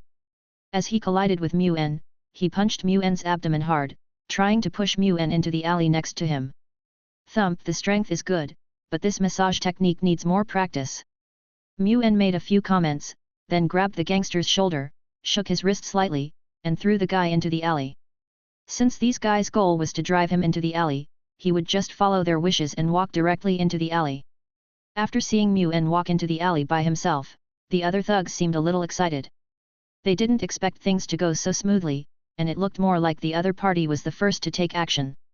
This way, even if the police came, they would have an excuse. Mu-en had no idea what these guys were thinking, he just wanted to see what these guys could do. The gangster he threw into the alley was now lying in the garbage dump, groaning. He felt that several of his bones were broken. This made him feel pain and fear at the same time. The other party obviously didn't look as strong as him, but he turned himself into this state with just one hand. Could it be that the other party mastered some mysterious kung fu? Chapter 204. Easy solution. We're already in the alley, why are you still being so secretive? As soon as he said this, several leaves in Muen's hand flew out instantly and nailed to the wall. The bricks nailed to the wall by the leaves began to break, which almost scared the thugs hiding deep in the alley. It was the first time they encountered such a person who could create the effect of a bullet with just a few leaves. However, these guys still came out. Muen had at least 30,000 yuan on him, and they would not give up such a large sum of money. Before long, the entire alley was surrounded by a dozen thugs, holding various weapons in their hands. Some were daggers, some were pieces of water pipes, and some were baseball bats. I am well prepared, but are you guys underestimating me? Looking at the thugs around him, Muen had a smile on his face, and there was no sign of fear at all. After all, the ones who should be really scared are these thugs. Even the Chita army can't do anything to him, so what can these thugs do? Muen's mocking tone made these thugs unable to hold back. No matter how powerful Muen was, there were so many of them that he could only be beaten. The thugs rushed towards Muen with great momentum, but in Muen's eyes, a mob was just a mob and could not cause much splash at all. Slap hit a gangster holding a baseball bat in the face, and the gangster was hit directly against the wall. The baseball bat in his hand was snatched away by Muen, who turned around and hit a gangster who was wielding a dagger. A very rhythmic sound came from the alley, and within a minute, all the dozen or so thugs were knocked to the ground by Muen. Even if you want to rob someone, don't you have to compare your strength? You are not even as good as my two students who are about to enter high school. As he said that, he kicked the thug who was blocking him away and walked into the alley where there were two more people. Click. As soon as he walked deep into the alley, a black gun muzzle was pointed at Muen, and then a guy with tattoos on his face walked out. Hand over all the money you have. The wild dog shouted. As long as he had this money, he could not only live a carefree life, but also buy some weapons and strengthen his power. But Muen just looked at him calmly without taking any action at all. You son of a bitch, didn't you hear what the wild dog boss said? The tramp shouted at Muen. He wanted to show off in front of the wild dogs. However, his words not only failed to make Muen take out the money, but also earned him a look from Muen that looked at him like an idiot. He raised his hand, grabbed the wrist of the wild dog holding the gun and squeezed it with a little force. With a click, the wild dog's wrist was directly broken by Muen. As the wild dog screamed, Muen snatched the gun and kicked the wild dog against the wall. What makes you think I'm afraid of this junker? And Muen looked at the homeless man who was so scared that he was about to pee his pants. Even if you want to seek revenge, please find someone more decent. A bunch of thugs with only a broken gun, can you really rely on that? As soon as he finished speaking, the homeless man flew out and hit the wall hard. You've been watching for so long, why don't you come out and say hello to them, Spider-Man? Muen had sensed Peter a long time ago. This guy was hiding on the roof, watching those thugs being dealt with by him. After being reminded by Moon, Peter had no choice but to fall from the roof, with one hand on the ground, posing in a classic Spider-Man landing posture. Spider-Man! The gangsters were frightened when they saw the red and blue tights. The biggest reason why they had a hard time recently was because of this Spider-Man who claimed to be a good citizen of New York. Fear grew wildly in the hearts of these gangsters. They had heard of the legend of Spider-Man, a guy who could lift a car. They didn't want to face this guy. The thugs got up from the ground and stumbled out of the alley, while Muen laughed and patted Peter's shoulder. Ha ha ha, it seems like your deterrent power is pretty good. It was clearly me who beat them down, but it was you who scared them away in the end. Peter has a good reputation for fighting crime, which also makes him a deterrent. But Peter shrugged helplessly, bent his legs slightly, jumped on the wall, and climbed up quickly. By the time Peter climbed onto the roof, Muen was also standing on the roof. Although those thugs are very afraid of you, that's just because you are strong enough. Come and show me your progress in the past few days. Muen waved at Peter and faced Peter with one hand. Faced with Muen's invitation to fight, Peter did not take a stance and prepare to fight with Muen, but looked at Muen seriously. Let's go to the warehouse in the east. It has been abandoned for a long time. After all, this is a residential building. If they fight here, it would be bad if it disturbs other people. After all, he is Spider-Man, a good neighbor in New York. Mu-en readily agreed to Peter's proposal. Although fighting here would not affect the surrounding residents, since Peter wanted to make a difference, he didn't mind having some fun with Peter. The two men moved quickly and agilely, and soon appeared in the abandoned warehouse that Peter mentioned. Just as Peter said, this place is indeed spacious enough, and most importantly, there is no one here. When he arrived at the warehouse, Peter immediately made fighting moves. He had wanted to test Mu-en's strength for a long time, but he just never had the time. Now is the perfect time. Not only can he see the results of his training, but he can also test Mu-en's strength. He is very curious about how strong Mu-en is. It seems that you are ready, so I will not be shy.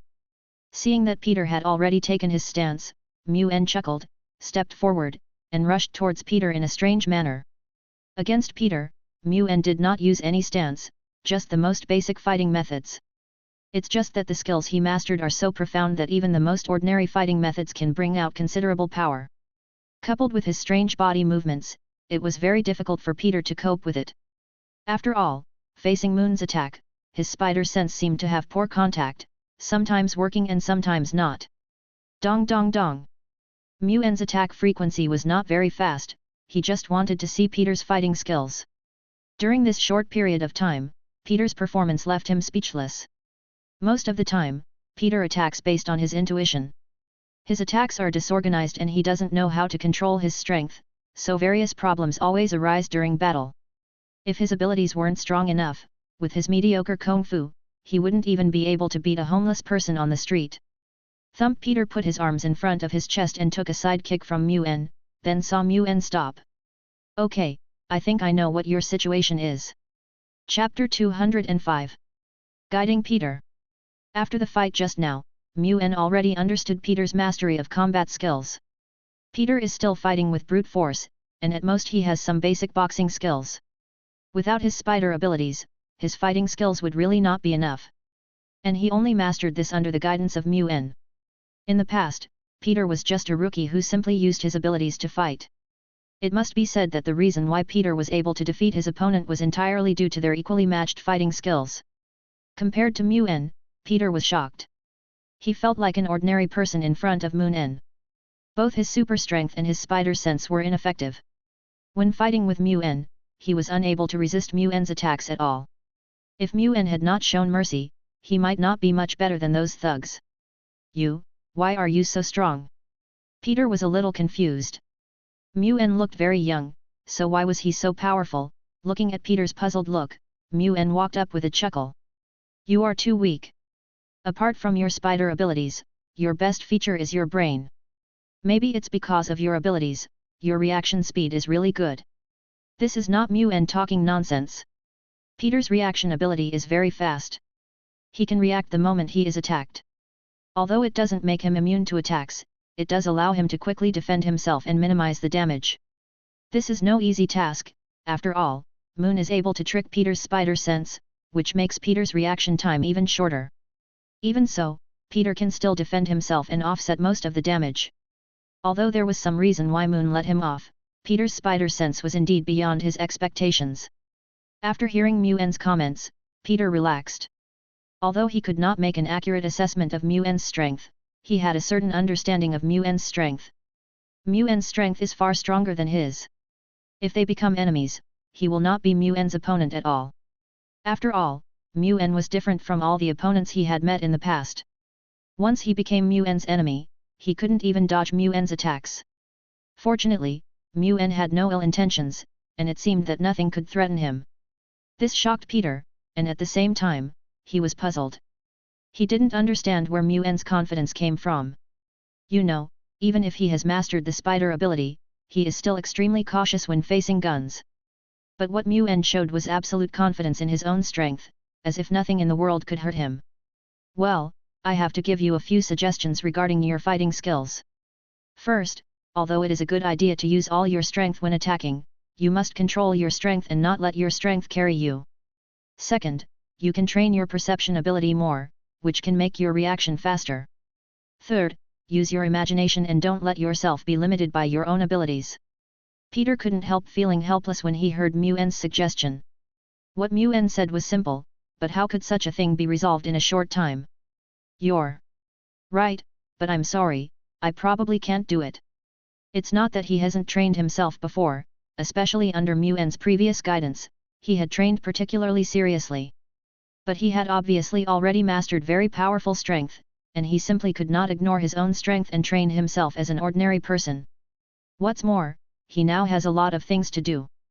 Not only does he have to work as an intern in the laboratory, but he also needs to fight crime in New York and make money by providing newspapers with photos of Spider-Man. His schedule is really tight and he doesn't have that much time to train himself. No, you can do it. Your potential is far greater than you think. Muen waved his hand. Peter had great potential and he should develop his abilities in depth. But I don't have that much time. No, you have time. You will be wandering around New York every day. You can use this time to learn to master your power. This confused Peter. He was wandering around New York to eliminate criminals, not just wandering around aimlessly. If I train, how can I deal with those criminals? I can definitely deal with those guys. Who says you can't train while you're taking care of those thugs? Don't forget your spider abilities, and training is best done in combat. As he spoke, Muen slapped out with his palm, knocking Peter back repeatedly. First, let you experience what it feels like to train in combat. Muen's fists continued to hit Peter like a rainstorm, and this was the result of Muen suppressing most of his strength. Feeling the punches coming at him from all over his body, Peter began to defend himself. He blocked the falling fists with his arms and withstood the attack with his own strength. Don't just stand there like an idiot. Learn how to fight back. Otherwise, are you planning on letting me beat you to death? Muen's words were merciless. He punched hard and pushed back Peter, who was trying his best to resist. Ta. Peter took a few steps back, trying increasingly hard to fend off Muen's attack. But this time, he had some changes. He heard Muen's words and decided to fight back.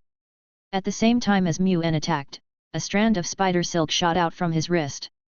He wanted to use the spider silk to temporarily slow down Muen's attack. Looking at the spider silk coming towards him, Muen nodded slightly. His fists were filled with energy and he smashed the spider silk into pieces like instant noodles. Then he rushed forward and punched Peter in the chest. But this time, Peter had already reacted. The moment Muen attacked, Peter suddenly exerted force with his legs, jumped up, and successfully avoided Muen's attack. Of course, Peter was not just trying to avoid Muen's attack. The moment he jumped up, spider silk shot out from both wrists and dragged the 2 steel bars over. Swinging 2 steel bars vigorously, Peter swept towards Muen. Come and try Parker's sweep. Peter shouted the slogan loudly, but 2 steel bars fell directly to the ground, while Muen stood on the 2 steel bars, looking as if he was walking on flat ground. It's a good idea, but it's too noisy. After saying that, Muen suddenly exerted force with his feet and punched towards Peter. Seeing Muen punching again, Peter could only dodge first, but Muen did not give him this chance. The moment he was about to dodge, he kicked Peter to the ground. Don't always focus on the beginning and ignore the end. Your upper body is well prepared, but what are your legs doing? Peter's steps were disorganized, even less agile than his previous counterattack. Peter got up from the ground and looked at the shoe prints on his pants. He finally understood the gap between himself and Muen. He also realized that Muen was a good teacher. At least from what he had just done, he had learned some basic combat skills. Chapter 206. Dr. Otto's Experiment. Honestly, your performance is not even as good as my 2 students. If they were given your abilities, they would be able to do much more. This made Peter feel a little embarrassed, and he really couldn't refute it because his fighting skills were really too bad. If he hadn't studied boxing skills seriously when he first gained the spider power, his performance might have been worse than it is now. However, he quickly reacted to Muen's words. You said you have 2 students? You are also a teacher. Peter looked at Muen in surprise. He didn't expect that Muen was actually a teacher. As for what Muen taught, he had a rough guess in his mind. What's the problem? They are very smart. Bruce and Selena both mastered the fighting stance, and with the combat uniforms Moon gave them, their performance was much better than Peter's. As for Clark, he is not Muen's student, but a godson with whom he has a closer relationship. No problem. Peter was a little helpless. He could tell from Mu-N's expression that his performance was probably not as good as those of Mu-N's two students. Fortunately, Peter already understood how to train. With his abilities, he didn't need to worry too much when facing most criminals. He only needed to find some thugs to serve as his sparring partners while patrolling in New York. In this way, not only the stability of New York was maintained, but also the criminals were punished. The most important thing was that he could also learn various fighting skills from it. A few weeks past, the New York hooligans are having a hard time these days as they discovered that the Spider Boy who originally just tied them up has changed and is now actually taking action. In the past, Spider-Man would only appear when they committed crimes, tie them up with spider silk, and hand them over to the police. But now, Spider-Man will fight with them a few times before dealing with them. No matter whether they are strong or weak, they will be defeated by Spider-Man in the end. This is simply a humiliation for them. That bitch Spider-Man is so abominable. A gangster sitting against the wall cursed. Don't talk about it. Recently, a weirdo appeared. He is said to be a super mercenary who came down from the battlefield. Wild Dog was almost beaten to death by that mercenary. He is planning to take revenge these days. The other thug shrugged. Even though he was equally angry at Spider-Man, whenever he thought of the weirdo who beat Wild Dog and the others into that state, he felt that Spider-Man was not bad. At least Spider-Man was only fighting with a few of them and didn't cause any physical harm to them, which made them breathe a sigh of relief. The two people they were talking about were standing in Dr. Otto's laboratory at this moment, waiting for Dr. Otto's lecture. With the help of the pass Peter gave him, Moon and Dr. Otto have become very familiar with each other. The two of them discussed the development prospects of thermonuclear technology and the possible emergence of cold nuclear equipment in the future. Dr. Otto was particularly looking forward to the cold nuclear equipment. He planned to shift his research direction to cold nuclear technology immediately after completing the thermonuclear experiment on the artificial sun. Because of this, the two had a very happy conversation, and Mu-N was even regarded as a confidant by Dr. Otto. Looking at Dr. Otto who was preparing on the stage, Mu-N couldn't help but sigh in his heart. Soon, we will see the most classic scene. This was what he had been waiting for, to see the birth of a supervillain. Dr. Otto was standing in the middle of the stage, with a metal belt wrapped around his waist and a metal belt attached to his back that fitted his spine. That was an important item that helped him control what was coming next, 4 purely mechanical tentacles. As long as he installed these 4 mechanical tentacles, his experiment would be truly foolproof.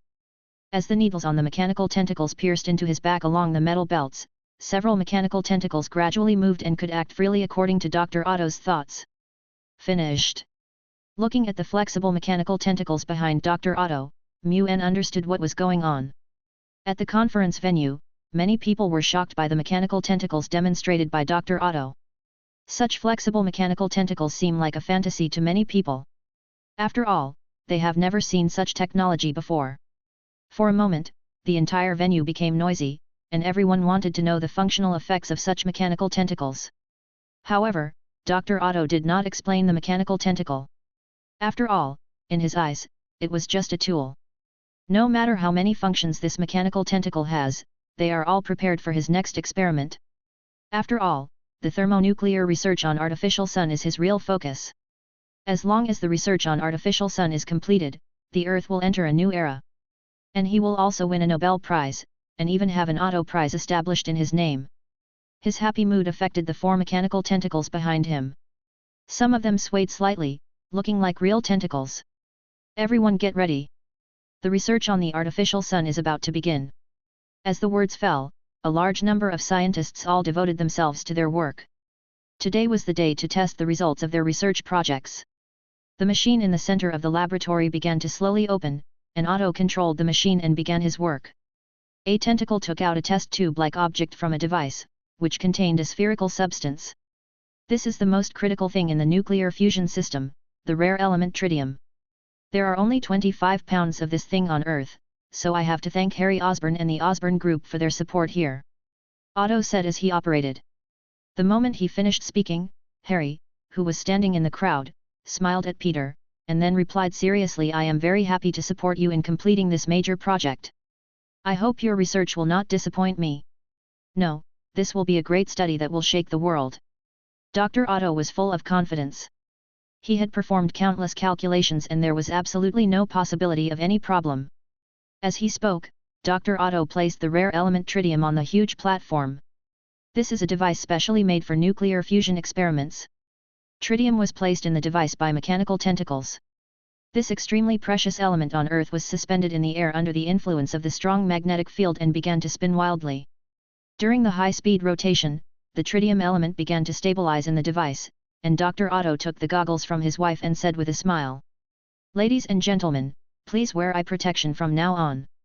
After saying that, he activated the device, and lasers shot out from all parts of the device, completely covering the tritium element from all directions. As the energy of the laser output continued to increase, the tritium element that was suspended in the air and constantly rotating also gradually changed. Chapter 207. Out of Control Artificial Sun. The tritium element, which was originally only the size of a glass bead, quickly changed under the irradiation of lasers and expanded rapidly in Dr. Otto's equipment. In the blink of an eye, a fireball the size of a human, which looked like a small sun, appeared in front of everyone in the laboratory. The blinding light made everyone squint their eyes and lean back. Don't worry, this is a stable nuclear fusion system. Its own magnetic force will confine the energy. Dr. Otto has great confidence in his research. He has put all his efforts into it and there is absolutely no chance of anything going wrong. But as soon as he finished his words, a metal plate flew out of a researcher's hand and flew towards the artificial sun.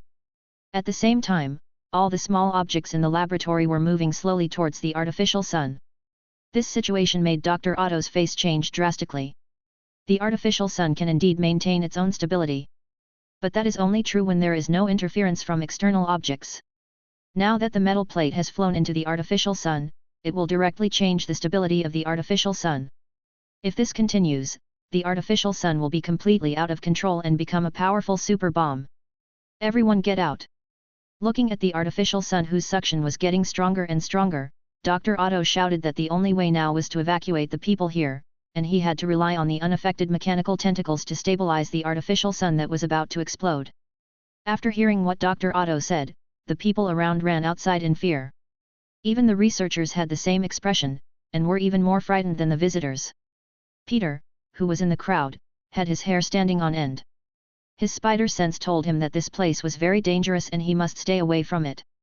Turning around and taking a look at Dr. Otto who was facing the artificial sun, Peter gritted his teeth and decided to change his clothes when he went out and appear as Spider-Man. When everyone fled, there was a woman left by Dr. Otto's side, his wife Rosalie. "It's going to be okay, trust me, we're going to be okay. I trust you, as always." Rosalie smiled and held Otto's hand tightly. She trusted her husband very much. As he was speaking, the artificial sun became more unstable. Huge amounts of heat continued to spread outward, and things around it also flew towards the artificial sun. Suddenly, a voice came from behind them. "Can you guys move aside for a bit? It's dangerous here." The two looked back and saw a suit of armor floating in the air, and the voice came from it. "This is Wispluo Phantom transformed by Mu-N. As a dimensional magician, Wispluo Phantom possesses very special powers. And this power can just solve the current problem. It can make this artificial sun disappear completely." Looking at this strange armor, Dr. Otto and his wife were a little stunned, but Mu-N walked straight towards the artificial sun. Although he wanted to see the future of Dr. Octopus, it did not mean that he would give up this artificial sun. In other words, Dr. Octopus was just a pastime for Moon. His original target was the sun that was about to explode. "Don't get any closer. The artificial sun is now completely out of control. We must cool it down and let it cool down completely." Dr. Otto gave a reminder.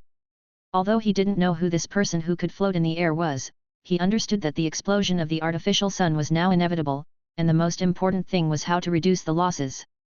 But Mu-N ignored him and kept approaching, with his hands surrounded by huge energy. "Don't worry, this little sun can't hurt me." As soon as he finished speaking, Mu-N punched in the air, and a huge hole was blasted open. As a dimensional magician, it is very easy to open a dimensional channel, and the other end of this channel is a lonely universe. Here's a suggestion for you. Before you experiment with this little sun, take precautions first. At least don't let things get out of control due to some minor negligence. As he spoke, the energy in Mu-N's hands spread out, covering the little sun and dragging it into the dimensional channel. What he wanted was this little sun, which was just the thing he needed for extraction. After waving to the two of them, Moon walked into the dimensional channel with the artificial sun, leaving Dr. Otto and his wife looking at each other in bewilderment. Dr. Otto, is this place dangerous? Peter reappeared as Spider-Man, staring blankly at the laboratory that had returned to calm. He didn't understand what had happened in such a short time, and where had the artificial sun that was about to explode gone. Thank you for saving us, Spider-Man, but the crisis here has been resolved and no casualties have been caused. As he spoke, Dr. Otto opened the belt of the mechanical tentacles, and as his face continued to twitch, the fine needles on his back were pulled out one after another, and the mechanical tentacles were separated from him. Let's go out. The experiment was successful, but we really need to take precautions. We must not let a situation like this happen again. This experiment is half successful. If there are no accidents, then his artificial sun experiment can be said to be successful. But this time it also served as a reminder to him. If he had taken good protection, this situation would not have happened. Although people may not be able to see the artificial sun directly, it can ensure the success of the experiment and avoid causing such a mess. Peter looked around the laboratory with a puzzled look on his face. After making sure there were no hidden dangers, he left the laboratory from another direction.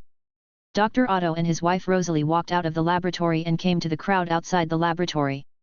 Dr. Otto, did your experiment fail? What about the artificial sun now? Asked a reporter in the crowd. No, we can't say it's a failure. In fact, the experiment was successful, but we thought of many problems, but we only ignored the impact of the artificial sun's magnetic force on the surrounding area. This was a fatal mistake and the main reason why the artificial sun went out of control before. As for the artificial sun, it has been destroyed. After that, Dr. Otto turned to look at Harry and said apologetically.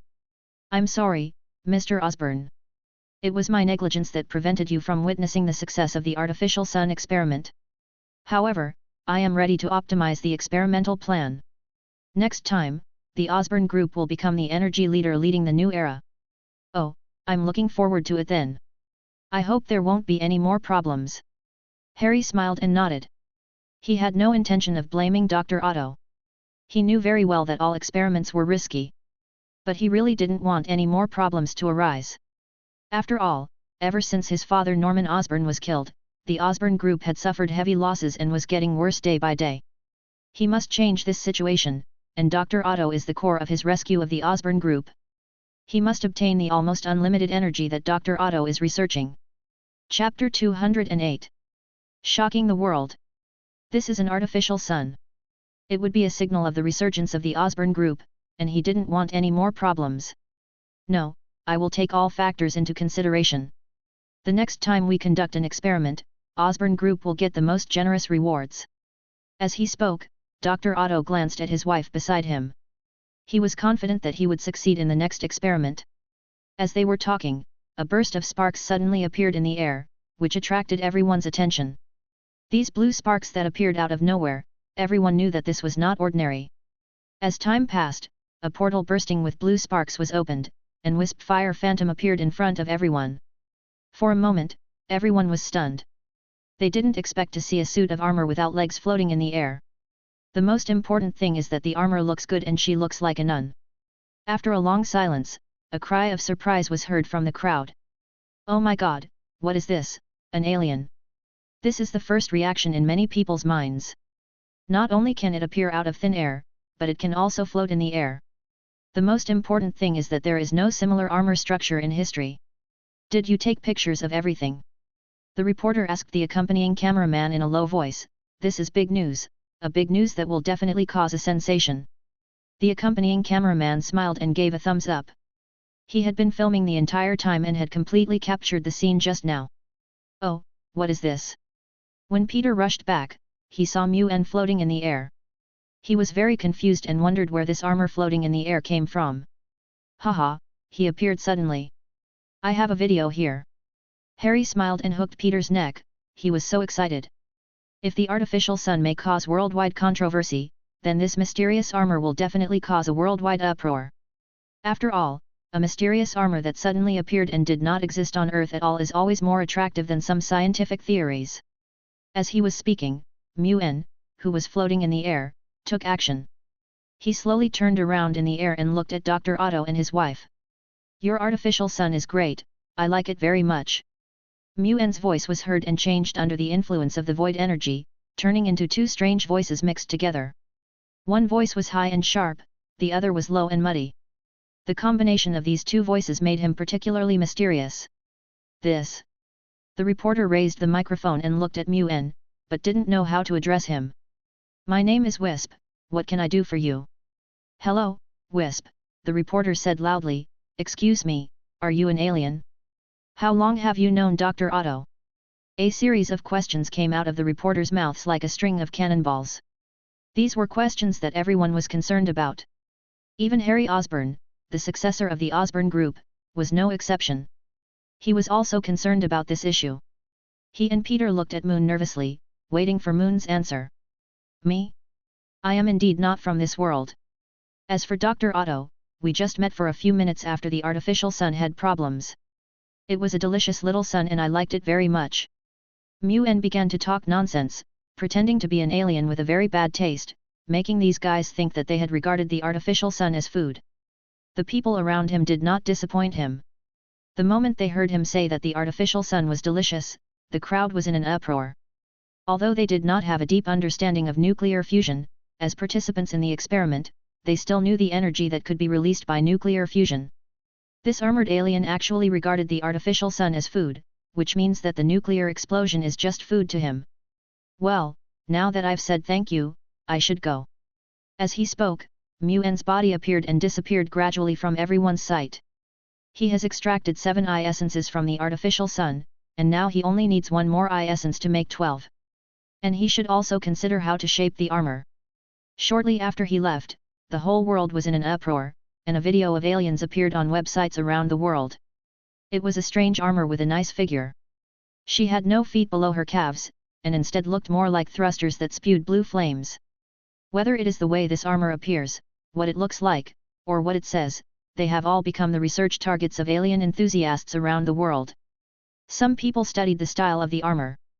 This armor looks like that of a nun, which makes them think that someone from this world of alien armor once visited the Earth. Someone studied the way the armor appeared and left. It was a prototype portal with blue sparks. This might be the technology that aliens have mastered for ultra-long distance travel. There are also people who are studying the armor. From Muen's words, they analyzed that this armor might be a life form that feeds on nuclear energy.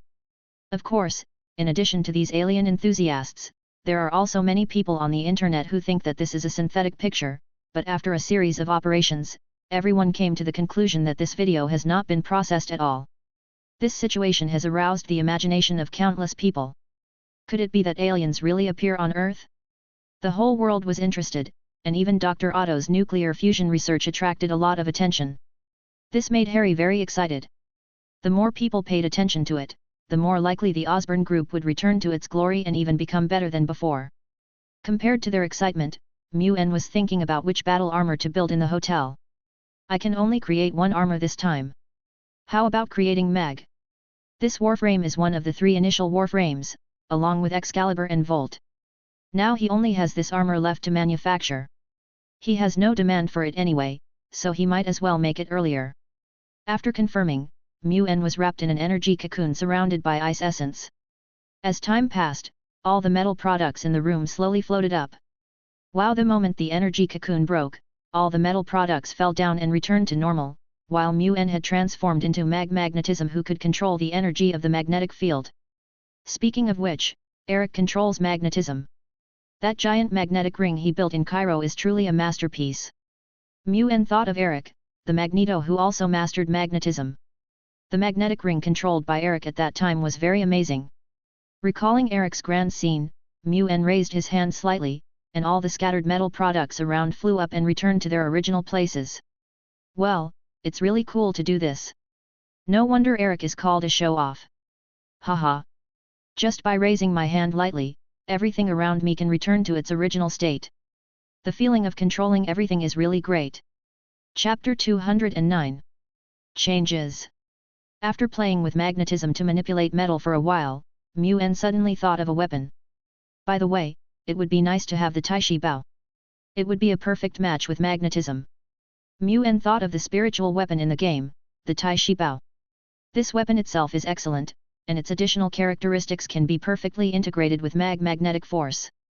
Without the Tai Shi Bao, magnetism is just a warframe with good control ability, but with the Tai Shi Bao, magnetism can maximize the effect of his control ability.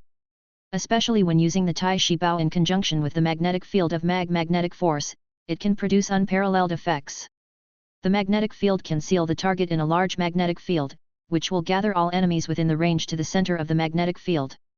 All bullets within the magnetic field will be redirected by the magnetic field, making the impact points of all projectiles point to the center of the magnetic field and increasing the damage effect of the projectiles. The energy arrow of the Tai Shi Bao will go through 3 stages before being shot.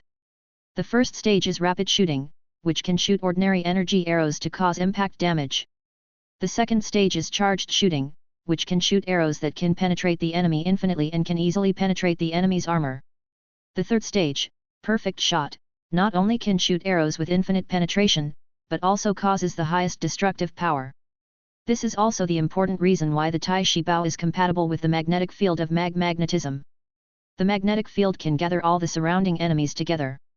The Tai Shi Bao can rely on its super strong penetrating ability to strangle the enemy madly in the magnetic field and quickly eliminate the enemy. It can be said that the Tai Shi Bao almost perfectly matches the ability of magnetism. When these two are combined, they can achieve the effect of 1 + 1 being greater than 2. However, this is exactly what bothers Muen the most now. He can make all kinds of weapons, but he has no idea about the Tai Shi Bao. After all, this bao in the game is carved from the bones of a Lingsha, and is a very ancient Lingsha weapon. Although he possesses the shockwaver cannot be compared with the Lingsha bones of the Tai Shi Bao. After all, the shockwaver is just a warrior of the Lingsha clan, while the Tai Shi Bao is carved with the bones of the Lingsha royal family. It's really a troublesome matter. I wonder if I can make the Tai Shi Bao after I master the method of making Lingsha in the future. With a regretful sigh, Muen suddenly cancelled his transformation. Without the method to create the Tai Shi Bao, he felt a little disappointed. After a few days of fermentation, the matter of the armored aliens escalated. Almost every day, people from all over the world come to Dr. Otto's laboratory to check for possible traces left by aliens. Dr. Otto was very annoyed by this situation. He needed a quiet place to do his research, but now he couldn't calm down at all. Mr. Osborne, how is my lab being prepared? I can't do any research here. Harry laughed and spun around in his chair as he heard Dr. Otto complain on the other end of the line. It's almost ready. Now all you need is your equipment. Harry has been very excited these days. Since his father's death, the Osborne Group has begun to decline. Now, under his leadership, the Osborne Group will rise again and regain the glory that belonged to the Osborne Group. All this is thanks to Otto's artificial son and the mysterious armored alien called Wisp. Everything is slowly getting better, and Osborne will become the leader of the new era. Like Harry, Peter has made a lot of money these days by selling Moon's photos. He couldn't understand why a photo of an armored alien could be sold for several $1,000s. You have to know that his annual living expenses are less than a few thousand yuan. Now he can get several thousand yuan just by selling a photo. It makes him feel like he is dreaming. Aunt May, we're rich. Peter said happily that his family was not a wealthy family, and now he could make money from selling photos to improve the lives of him and Aunt May. We are indeed rich now. It seems that your dinner can be a little more sumptuous. Aunt May also had a look of joy on her face. Peter had made tens of thousands of dollars from selling photos these days. Although it may not be much for others, it is indeed a huge sum of money for them. As long as they use the money well, they can live a good life. Aunt May, I have to go out for a while. Another customer wants to buy photos. Peter smiled and waved the photo in his hand. At this moment, he was very glad that he always carried a camera with him. Go ahead, Aunt May smiled. After leaving home, Peter changed his clothes and dressed up as Spider-Man. Rather than running to the target location to make a deal, he prefers to use his spider ability to move quickly. A spider silk shot out, and Peter shouted excitedly in the air, quickly passing through the tall buildings and rushing towards the target location. The other party was planning to pay 2,300 yuan for a photo, and he would not miss this opportunity. On the other side, several leaders of the Hyena Gang were watching a video that showed Dr. Otto's laboratory.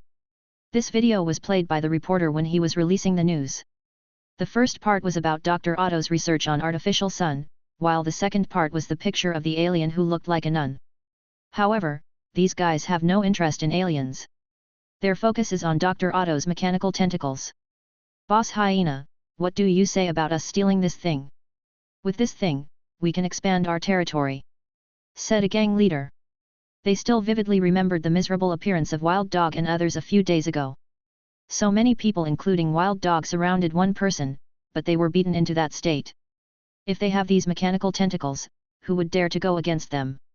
In this way, the hyena gang's territory can expand outward, and they no longer have to guard this small piece of land. The boss named Hyena thought for a while and then agreed with the leader's words. Send someone to check where the mechanical tentacle is placed. It will be my hyena's private property tonight. The hyena smiled grimly, he couldn't wait to control those mechanical tentacles. In his eyes, it was a waste to use these mechanical tentacles that could be controlled at will to do experiments. It would be better to give them to him and let him master the mechanical tentacles. Looking at the flexible mechanical tentacles in the video, the hyena can't wait. Under the order of Hyena, members of the hyena gang began to act. Many of them sneaked to the outside of Dr. Otto's laboratory, trying to escape through the glass and see the mechanical tentacle that their boss was paying attention to. Chapter 210. Stealing mechanical tentacles. Compared with the artificial sun, Dr. Otto did not take mechanical tentacles, an auxiliary experimental equipment, seriously. What he is most concerned about is his life's work, the artificial sun that can change the world. I was busy running around in the laboratory, afraid that the experimental equipment would be bumped and cause problems. Everyone, be careful. This is equipment related to the future development of the world. There must be no problems. Dr. Otto's attitude made many people become cautious. The workers who were originally responsible for moving the equipment were even more careful in moving the laboratory equipment and delivering these expensive equipment to the freight trucks. Although they know what the equipment that will shape the future of the world will look like, they are also well aware of how expensive it will be. Any part of these devices may be worth more than all their belongings combined.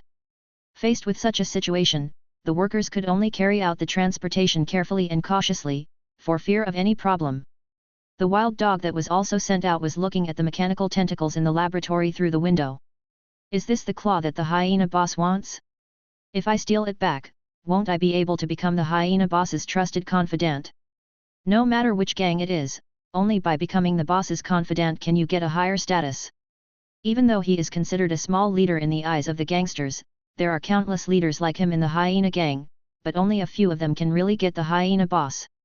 Without being able to squeeze into the circle of the hyena boss's confidants, they would ultimately be a group of cannon fodder that could be abandoned at any time, and he, the wild dog, absolutely did not want to be cannon fodder.